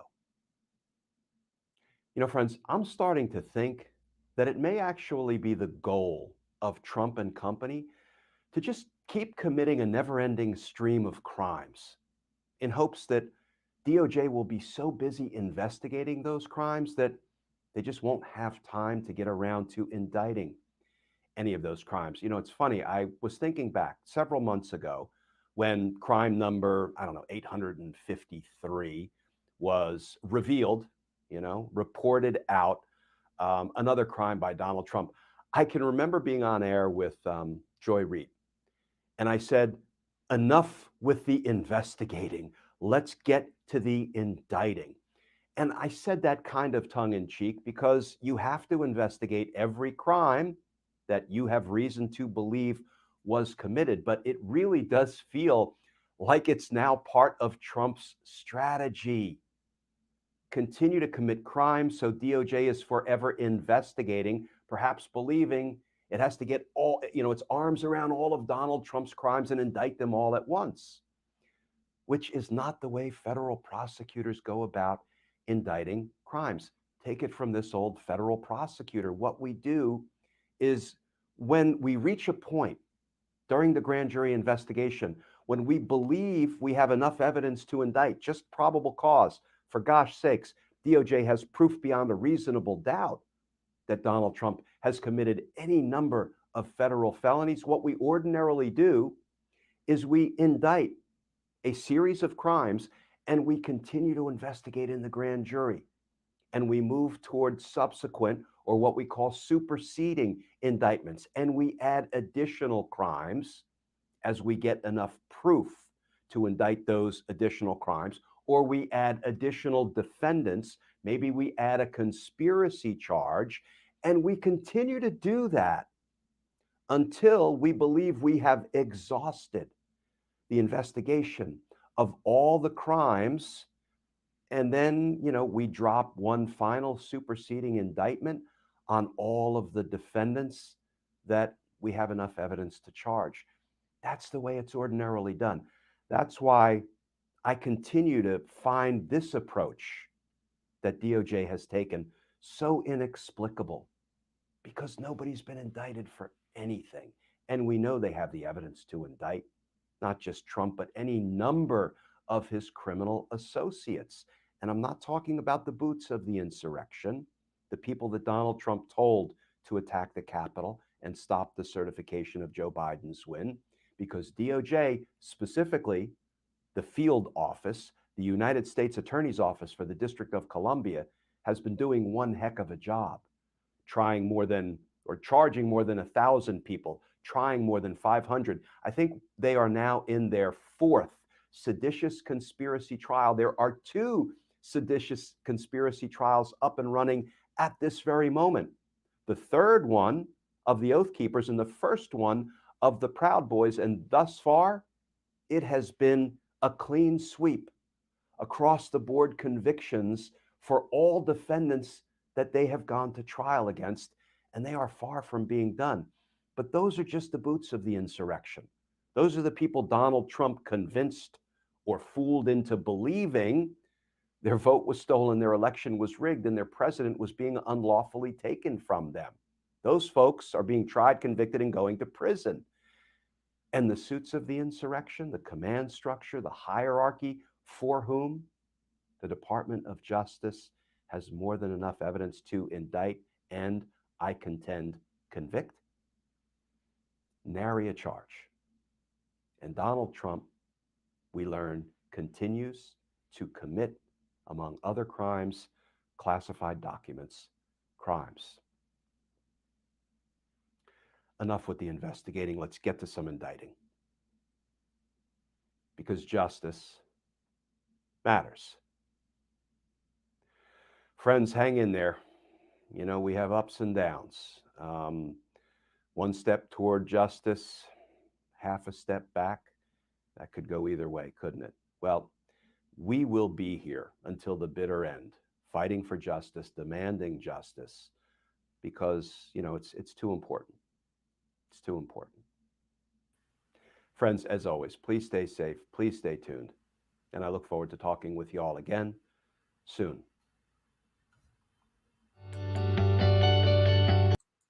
So that was Justice Matters with Glenn Kirshner, and I'm sorry I put myself over the top of the screen at the end because I had the solo on, but I guess that's okay. You got the gist of it. Certainly check out Glenn Kirshner's channel for more of those kinds of videos, and we certainly agree with him that we should be prosecuting Trump. We should not wait for everything to possibly come in. It does seem like Trump is doing just that, trying to commit so many crimes that they have so much to investigate that they never get around to actually prosecuting him, because it just seems like that's his take. And, you know, and he does that with all the blessing of all the people that are constantly believing in him, because that's what happens when you have somebody like Trump who is a big liar. You know, people believe in the big lie and just continue to follow him wherever he goes with it.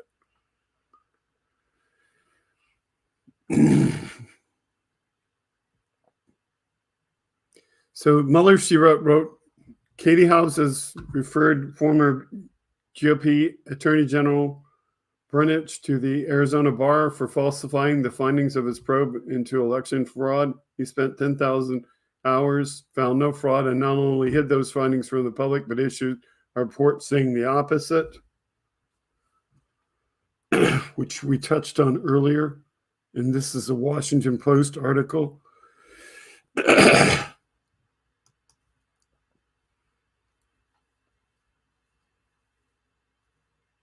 And we can't really read that article, but we did touch on that earlier. I could pull up the article we used before, but it reiterates that they're trying to do something about what he did.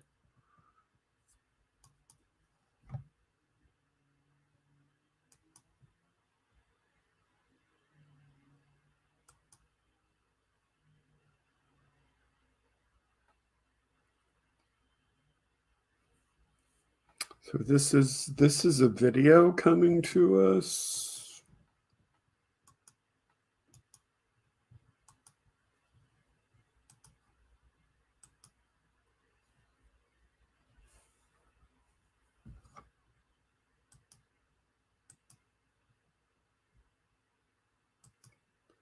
Joe from Jersey says there's no scenario under which Donald Trump supports any other Republican candidate if he doesn't secure the nomination. None.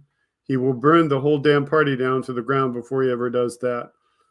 Aaron Rupar wrote, RNC Chair Ronna McDaniel says on CNN that a pledge to support the 2024 nominee will be a condition for participating in the first RNC presidential debate in August. So let's see that in her own words. As RNC chair, if I said I wouldn't support the Republican nominee. Okay, should be able to roll that back. So I'm going to take myself out of the video. Your party announced that the first Republican debate will be in August in Milwaukee, Wisconsin.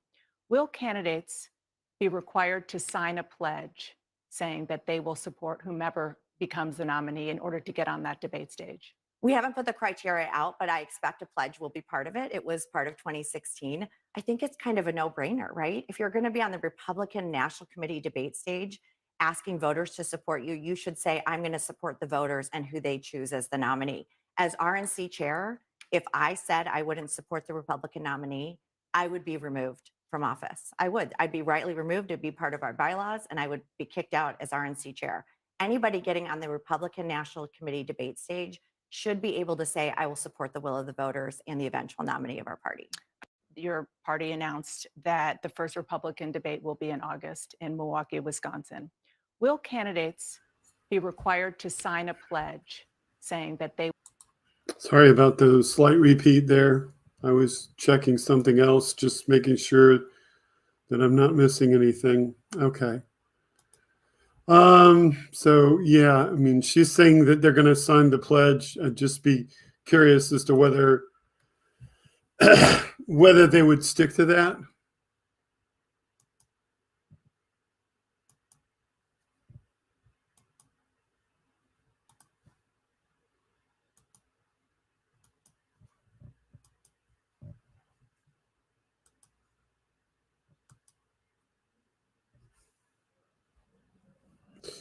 So this is saying that Trump is now saying Zuckerberg stole his election.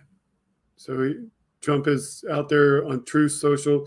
He cheated on the elections. The whole system is rigged. Why isn't he being prosecuted? The Democrats only know how to cheat. America isn't going to take it much longer. So this is the story. So let's see what it says. Of course, it's a Fox News story because what else would Trump quote?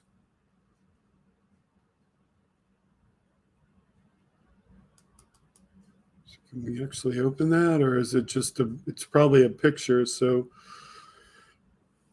it's nothing more than that.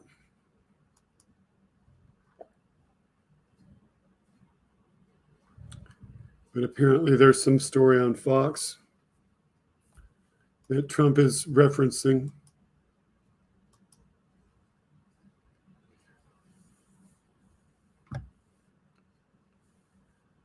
$9:22. Okay. We have this happy little story from Benny Loco. So we're just going to go to that here.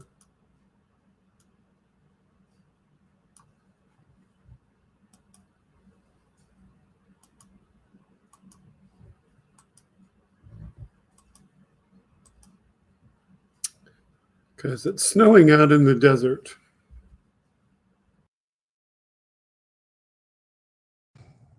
Look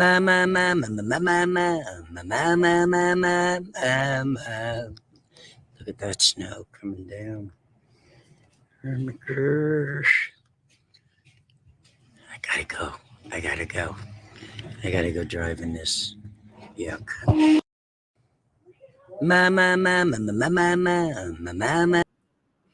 So that's one way to see snow for this Florida boy, is to see the snow through others' video cameras. So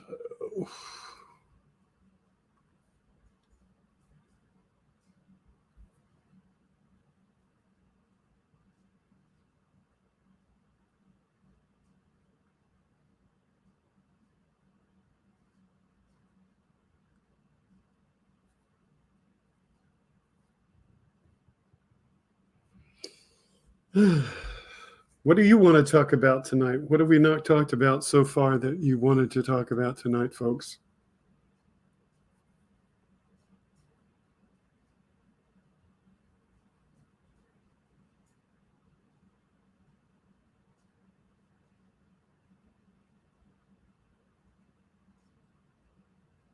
Nick says, I got a foot of snow on my balcony.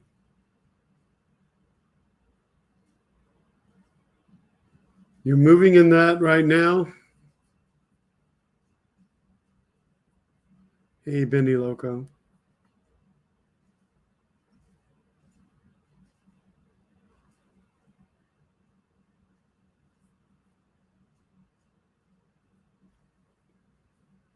Yeah, I agree, Rosebud. Trump would sign the pledge, but his word wouldn't be worth anything.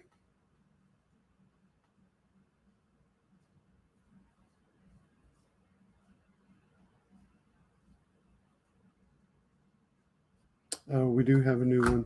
Okay, let's see that.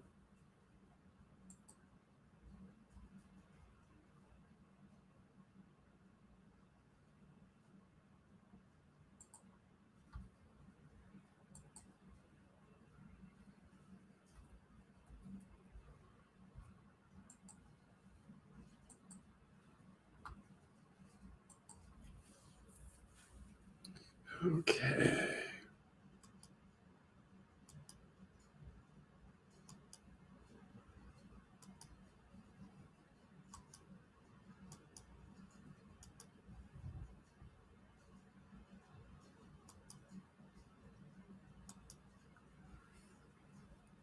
Dina Vidala says it's now 2 years and 50 days since Donald Trump's January 6th terrorist attack.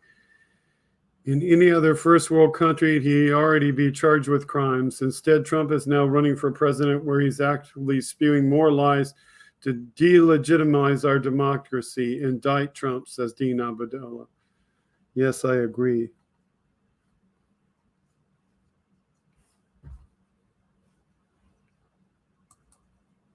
And Loco says, yes, I am. It's a mess. Hopefully, Bicycle Mike will come and help me load the huge stuff. Rand is not steady on his fake leg. I think we're getting the last of it out tomorrow. I hope so anyway. I hope we get your things moving, yes. Maybe the groundhog was right about late spring. Mm-hmm.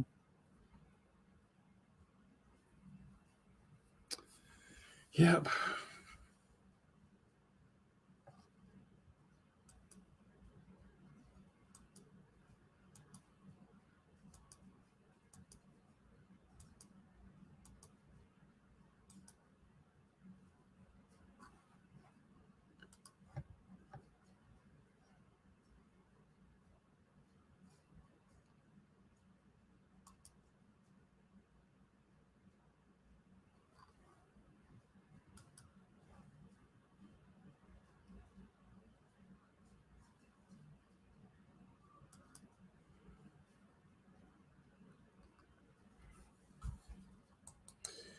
Wanted to note that Jamie Raskin is halfway through his chemotherapy, so send him some love and support out there. And if you are a praying person, pray for him.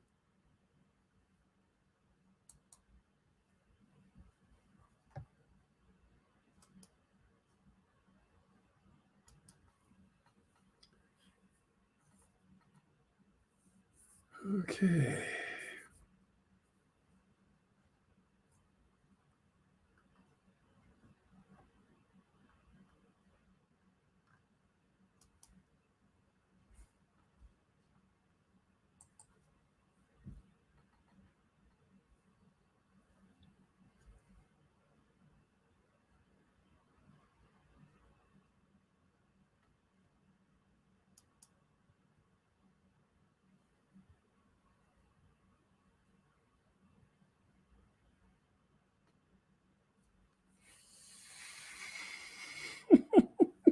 I don't know if this is real or fake.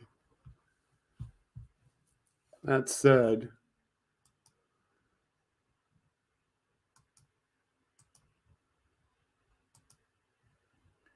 but apparently Trump is upset about this.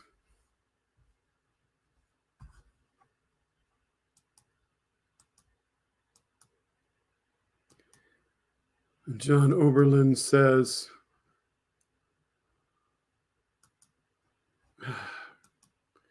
normally I'd say this picture is fake, but I've seen enough of Melania over the years to believe anything about her, so there's no telling.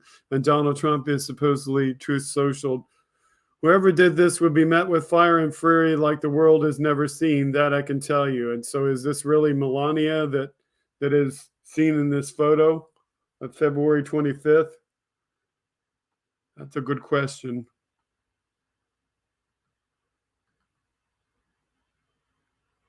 Could they find this on Hunter's laptop, he says. Oh my God, that's hilarious. Yes, it actually says that. Did they find this on Hunter's laptop? Melania being best before he said he could be best. This is the price you have to pay as a public figure. Remember the Obama birth certificate debacle. When you play dirty, fight dirty, who knows better than 45? Can't have it both ways.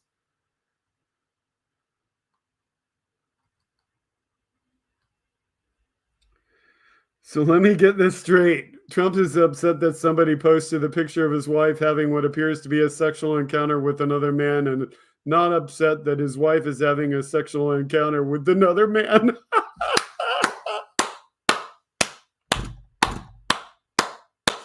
Oh my God. That's hilarious.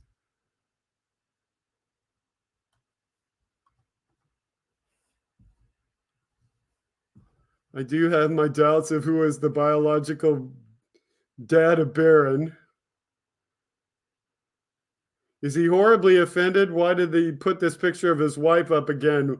We all know she was an escort and a nude model in her past. He should show some respect for the mother of his child. He picked her for his wife. Then this one says, oh, baby, karma is a bitch, and it goes around and it comes around.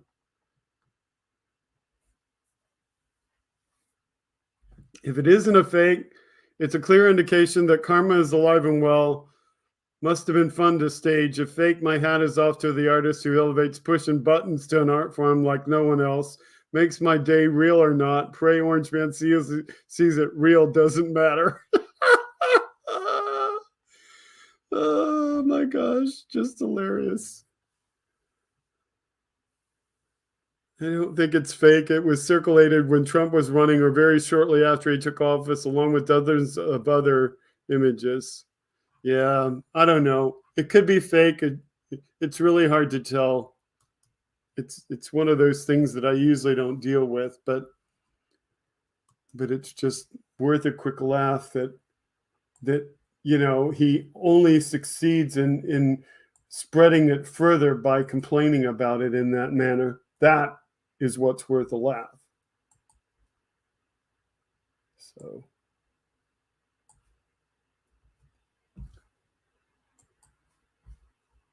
we have another one from our producer, and it's coming our way shortly.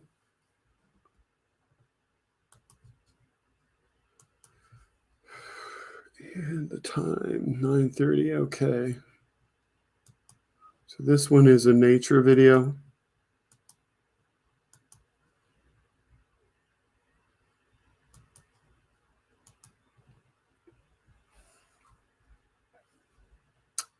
Look, Mom, Owl is swimming. I don't know.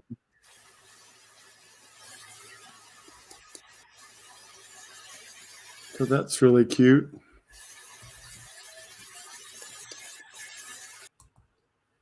Really cute.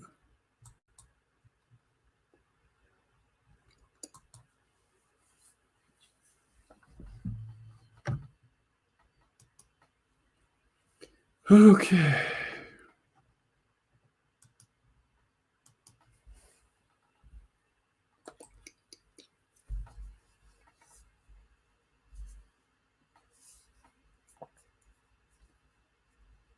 Hi, Elizabeth. Welcome to chat.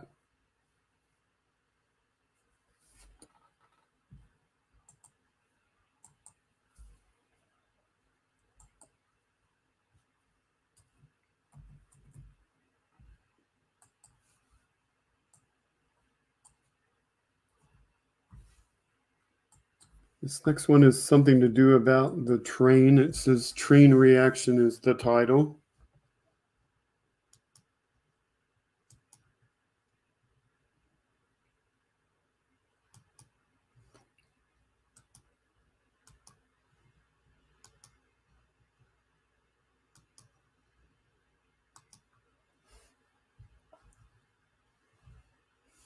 From Mama says no DMS on Twitter, says nice going moron.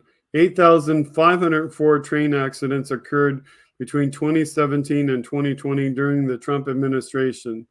Not a single Trump official or Trump ever visit a single derailment site. Yep, he can't claim that he is so involved when he didn't get any way involved. And Mary Ann Snow points out, and there were fatalities. So he didn't do anything about these sort of things as president. He only grandstands when Biden is president, and he's not president. When he's president, he doesn't care.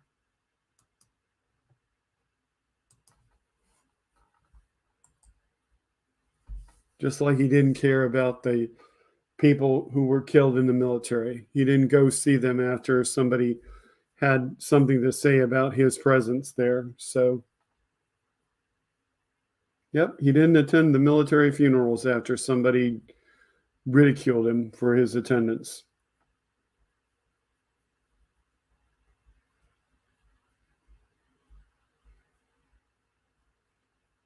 He rolled back all the safety regulations, yes. He never visited the troops.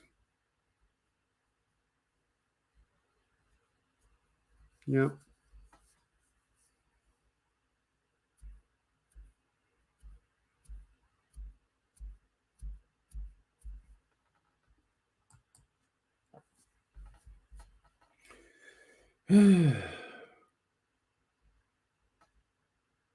So anything you want to talk about that we haven't talked about so far?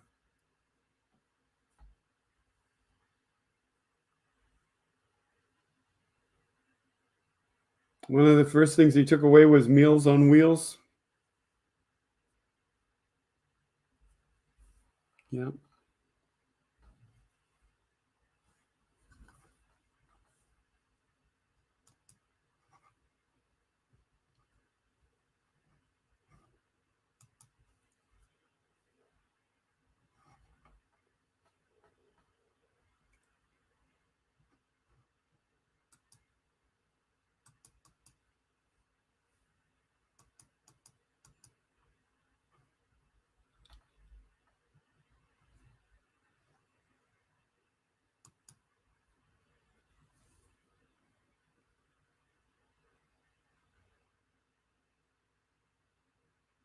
He gave East Palestine free 10-year-old water and red hats. That's progress. Yeah.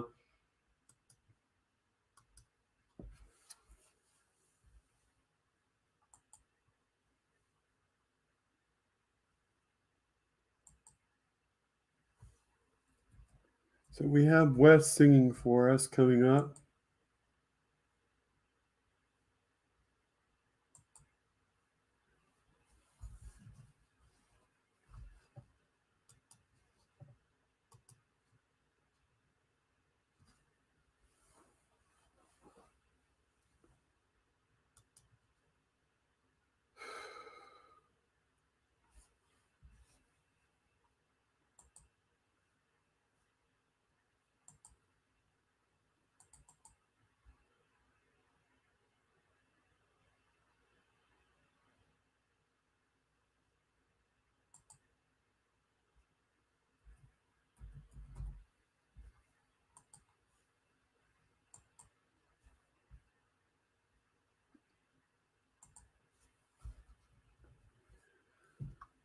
Okay.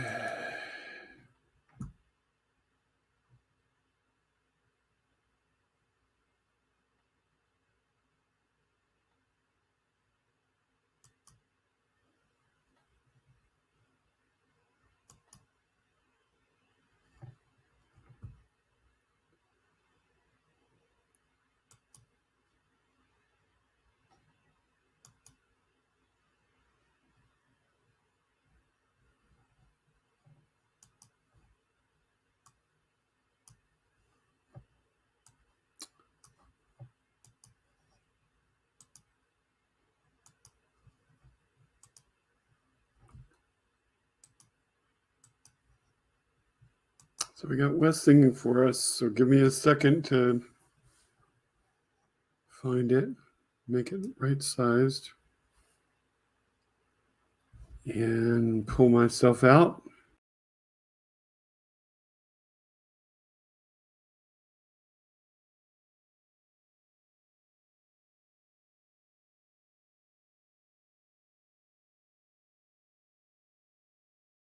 I don't think you heard any sound. Am I correct?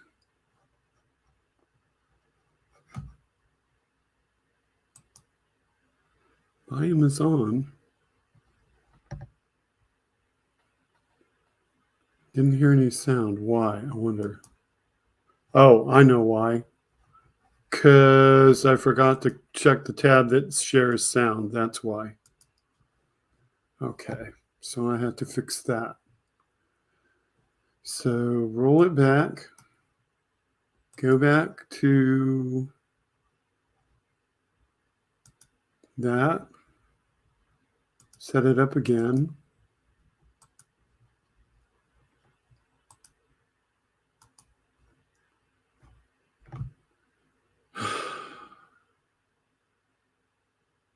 Why does it not even ask me if I want to share sound? That's interesting.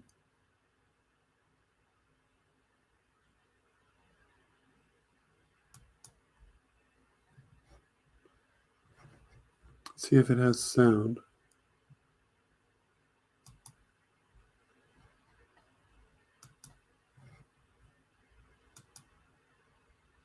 Nope, it's not playing with sound. Okay, I might have to put it in a different player than that.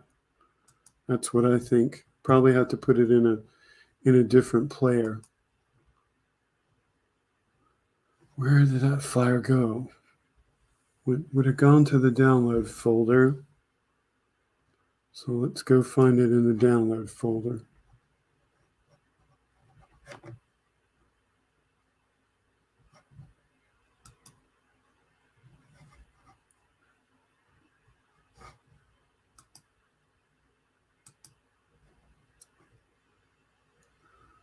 Okay. Show it in the folder.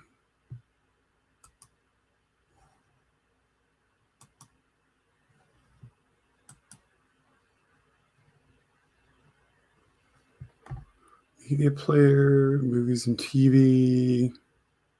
Maybe Windows Media Player might be better.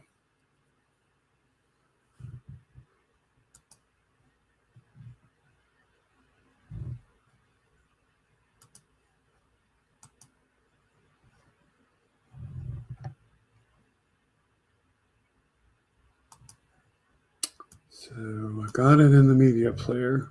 Now let's see if we can share it.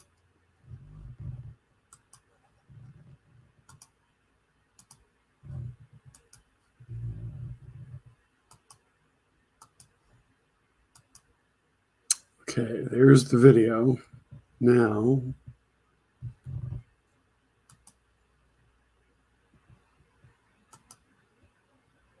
still doesn't have sound. Interesting.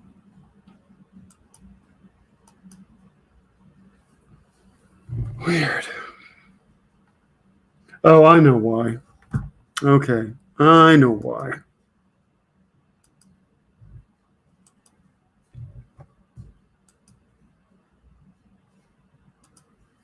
Gotta go find the file again, but I know why it doesn't have sound because I didn't turn the right tab on. So find the file again. Shouldn't have closed it.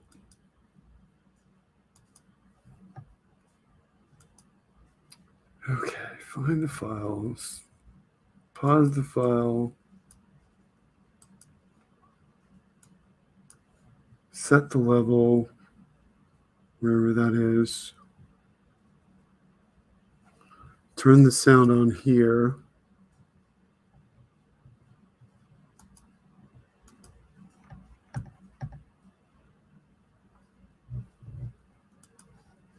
Share the video.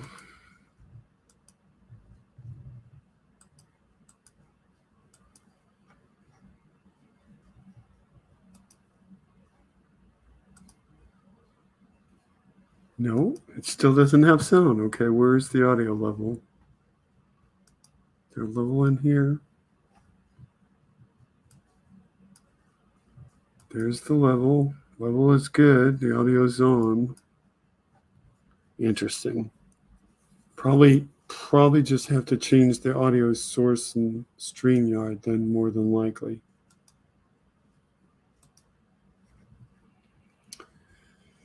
Okay. Audio source in StreamYard.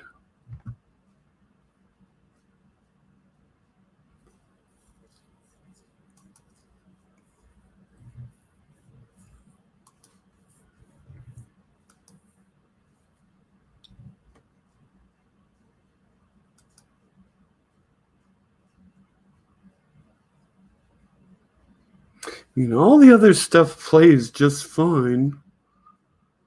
All the other stuff plays in the what player, I don't know. Probably just have to grab the link and pull it into there. Maybe that's the problem.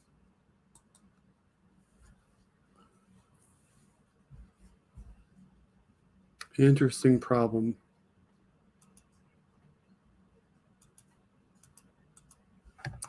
Okay. I think I'll figure it out. I think it's just being particular because it's a different kind of medium that's being played, because it's a file and not something on the internet. So it can be fixed. It's just a trick to figure it out.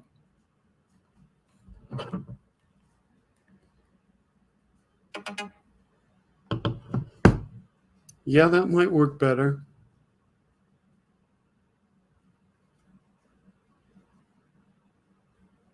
See if that works better. That might be quicker.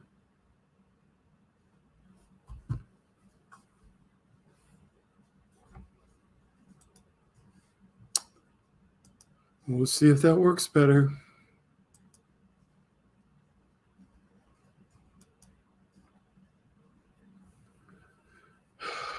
Might have to do it on the other computer, though.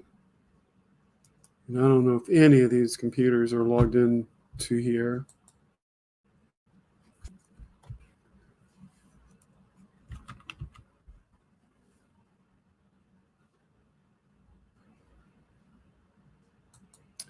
Yeah.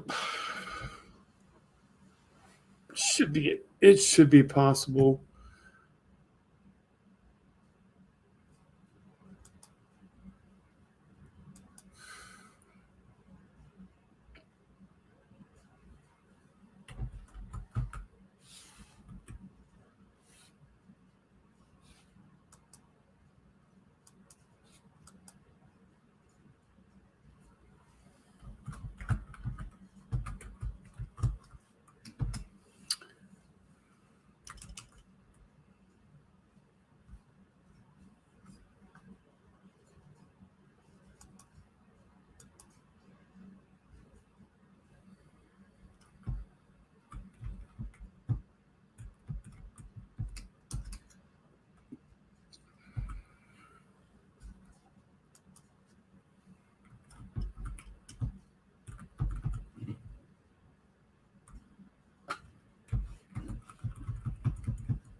Okay, I know there's a furnace running. You don't have to watch. If it bothers you, take your earbuds out, because audio files, man, this is a Now the video plays here. I just need to get it to the right place. So hang on. We'll get it to the right place.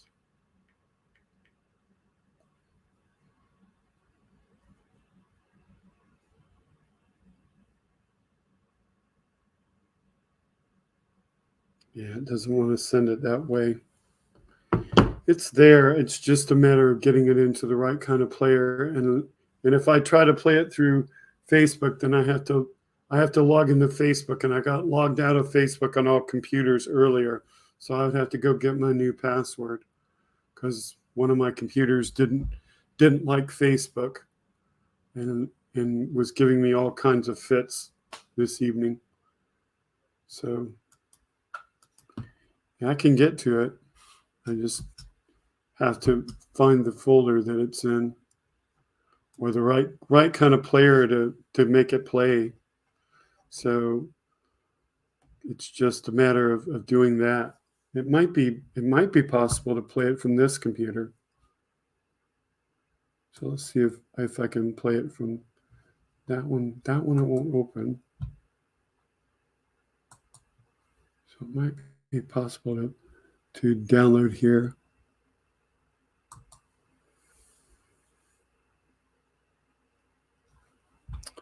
So let's see if we can play it from this computer instead.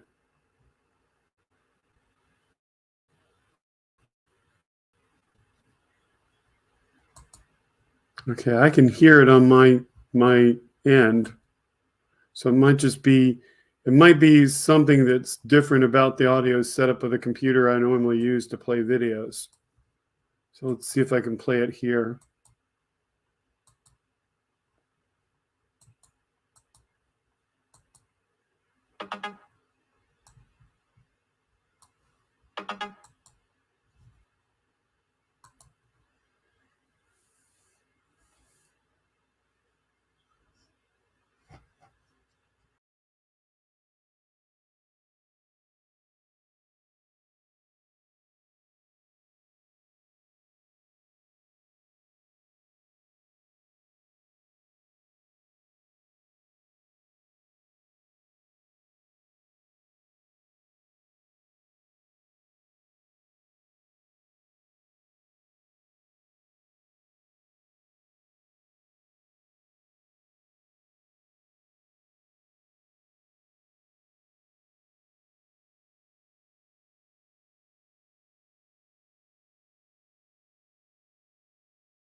Okay, I tried to put the earbuds on the thing. I don't know what the deal is with this. I don't know why it won't play a file of this type. It should. It's got to be an audio issue. So I'm going to try putting it over on the other computer again. So I'm just going to keep messing with it. Yep, no sound. So anyway, that was not working, whatever the reason for that is. So let's see, what are our options here? That's what we need to do. I know what we need to do. So hang in there. Just doing it the wrong way.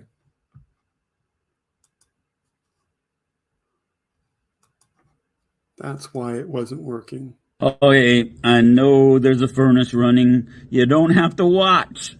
If it bothers you, take your earbuds out, because audiophiles, man, this is a S23 or 22 or something.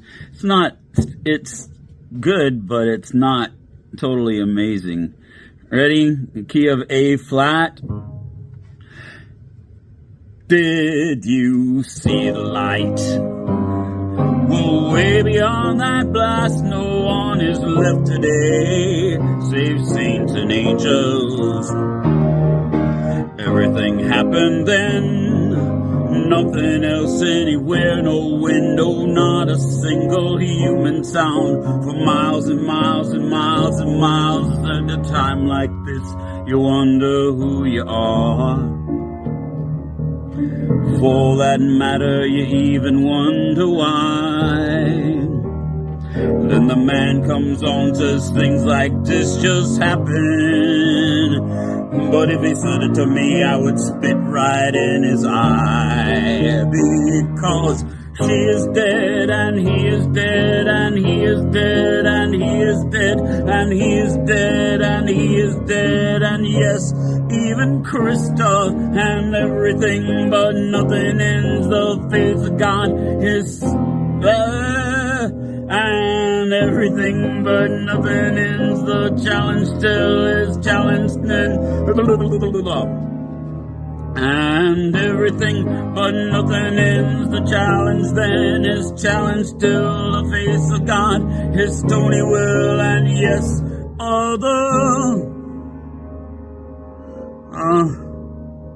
I think this is gonna be, and yes, Artemis is gonna fly.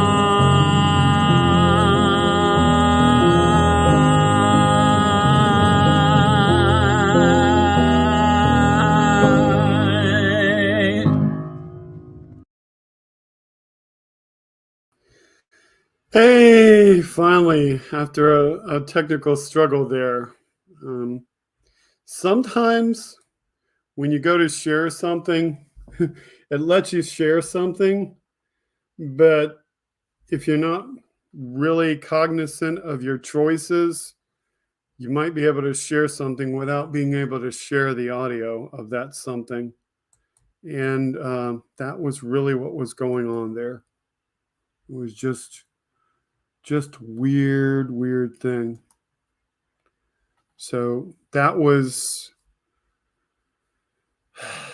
some of the technical behind the scenes stuff, and just a kind of little, adject lesson. And well, sometimes you have to learn a new trick. So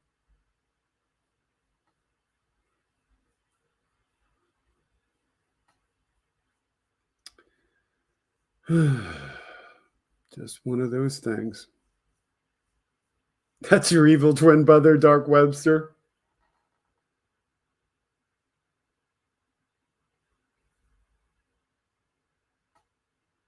They sang along in harmony. Yeah.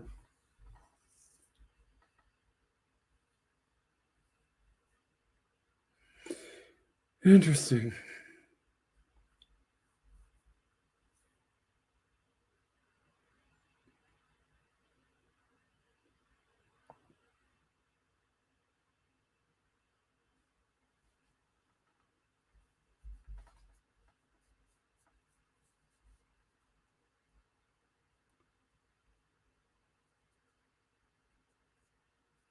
I tried playing side harp, but my AC and G couldn't find it.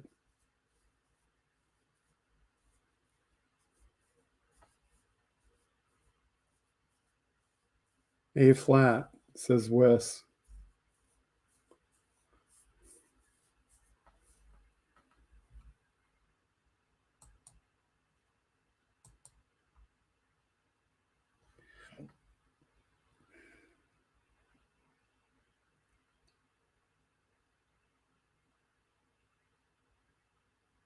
Can you share Wes's channel?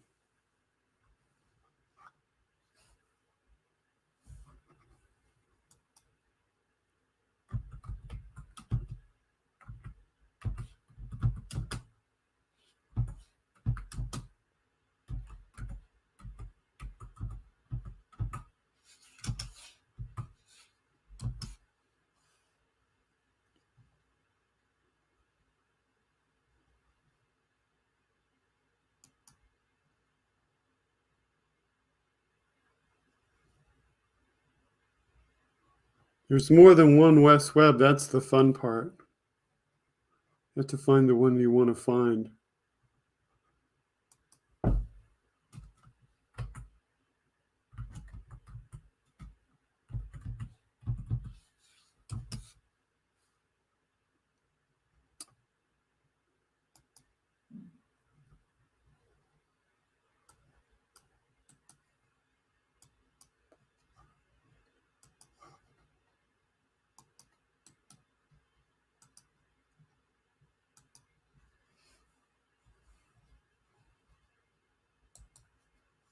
That's his channel.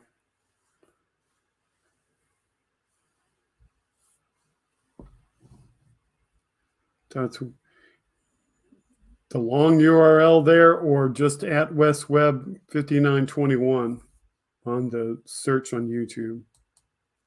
Well, somebody might want it. So that's just the way it is.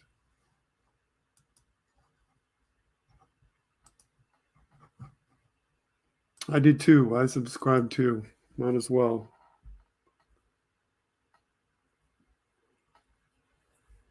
You might be able to edit it. You might be able to change it to Wes Webb if somebody didn't grab Wes Webb already. But if not, you need to remember 5921.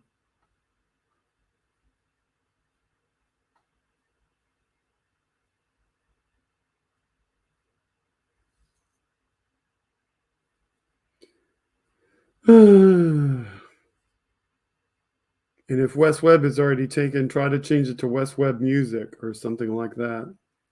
Something that's easy to remember.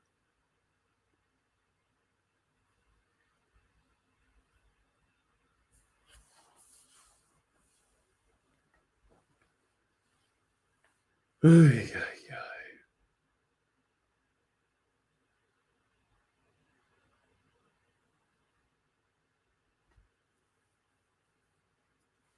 It's 10:02 in about 13 minutes. At 10:15, NASA's supposed to start their live stream. Of course, we can see if they started it early.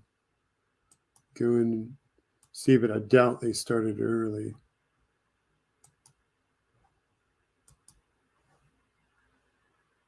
Where's my link? Yeah, there we are.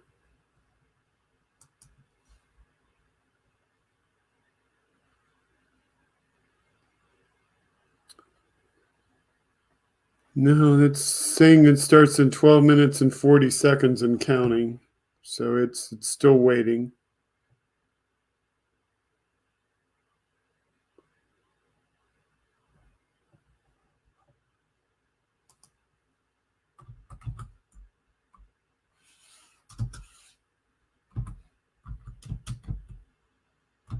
Can check on him though.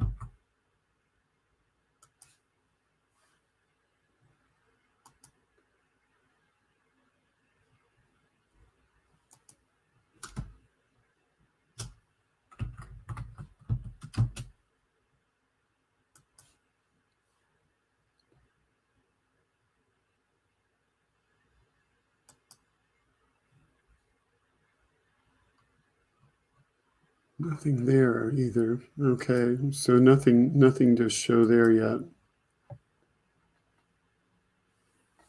Still got a few minutes to go before 10:15. So, ay, ay, ay.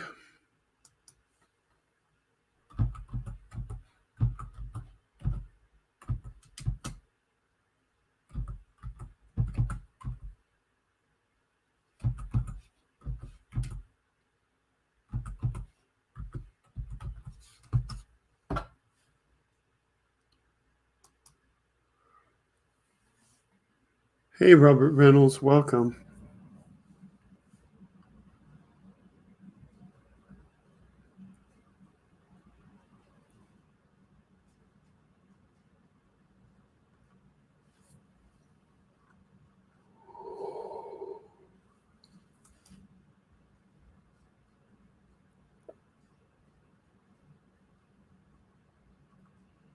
Just short ones.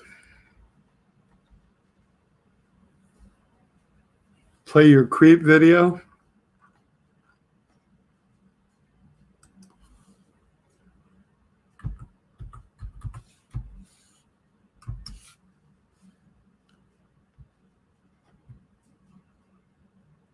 Okay.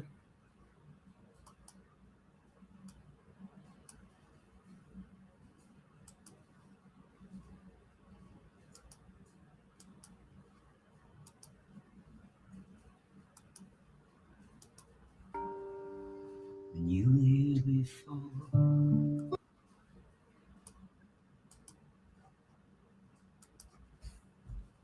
Here we go.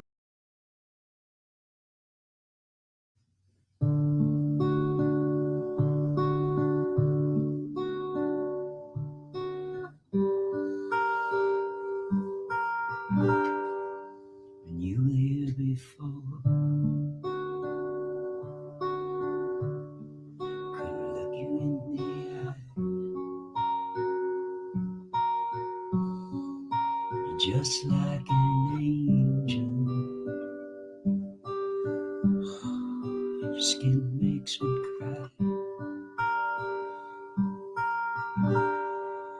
You float like a feather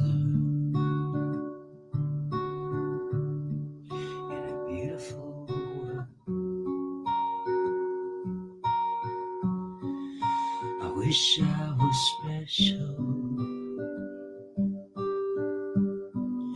You're so fucking special. But I'm a creep.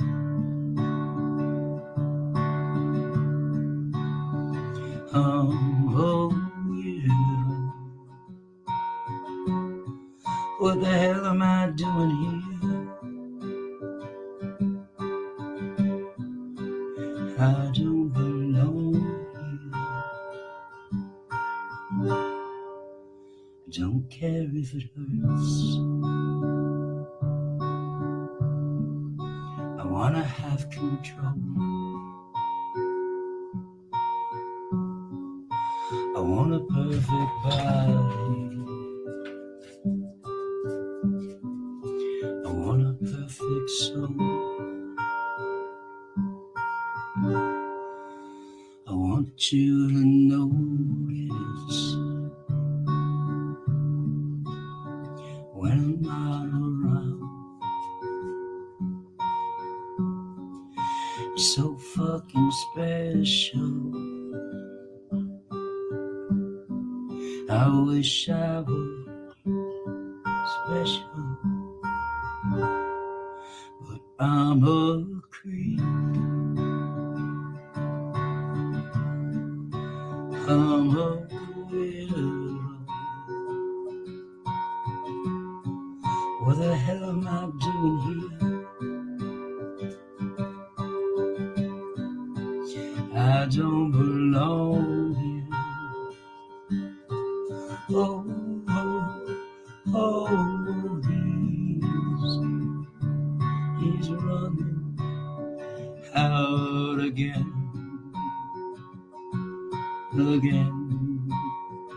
Oh, he's running.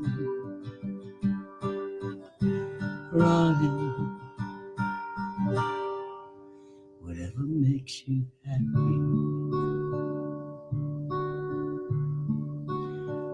Whatever you want.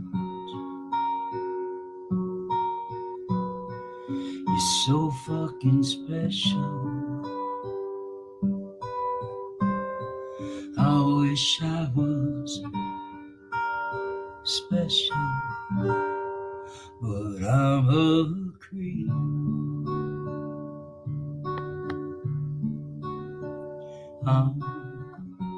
widow.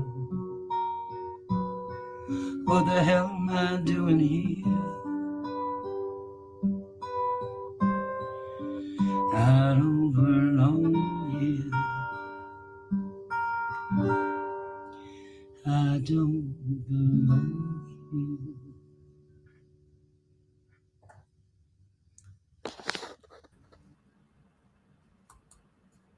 Very, very good. Thank you, Benny Loco.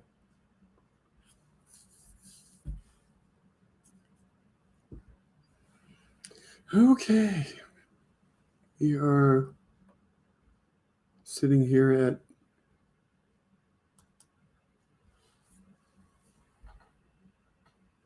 five minutes to go before the NASA coverage for tonight's launch.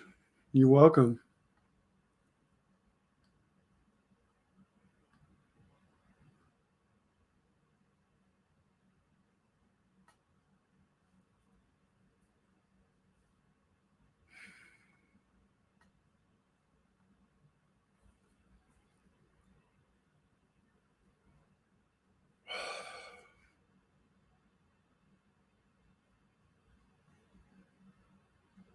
It's about we're at like 4 or 5 minutes to go. Trying to remember like how long is the outro video.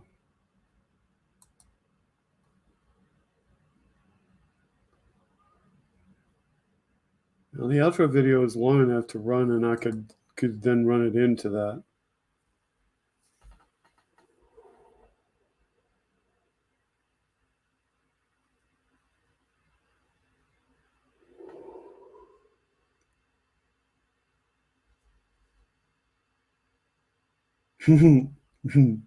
No, not tonight, Rosebud.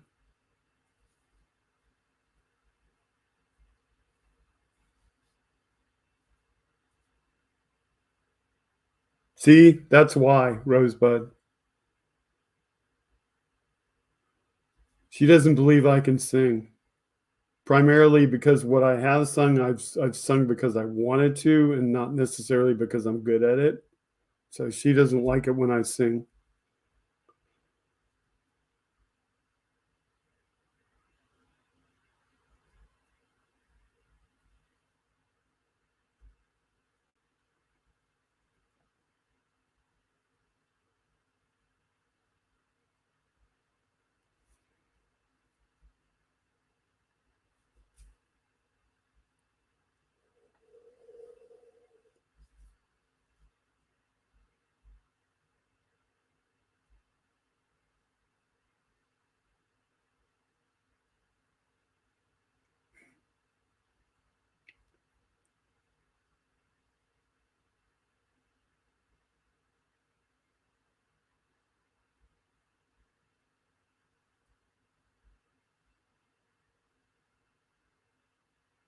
Now you're curious?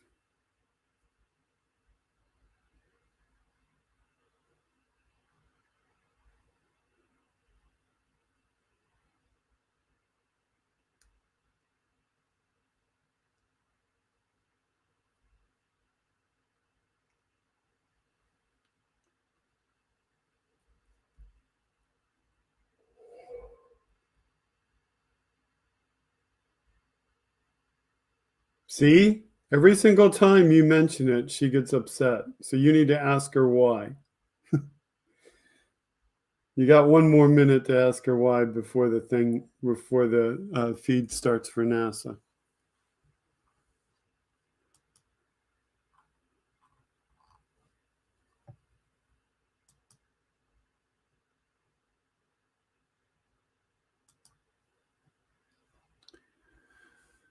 Let's see if they've started yet. Says it a little bit more than a minute and a half.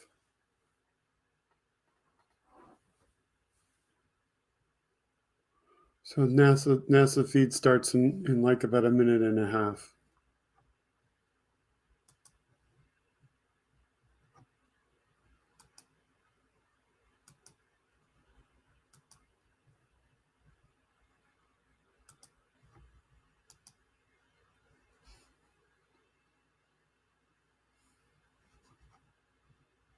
And where is that?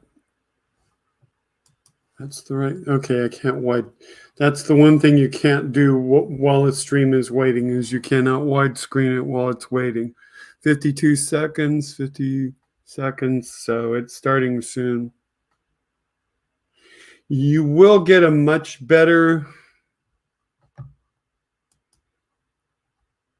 You will get a much better presentation though if you go to NASA itself.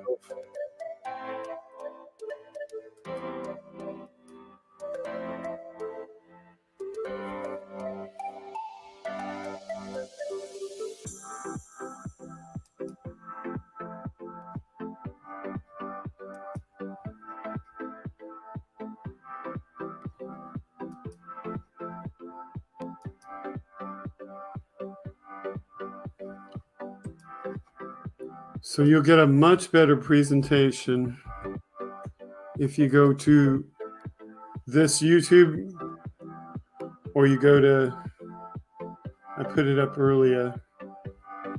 Let me get it again.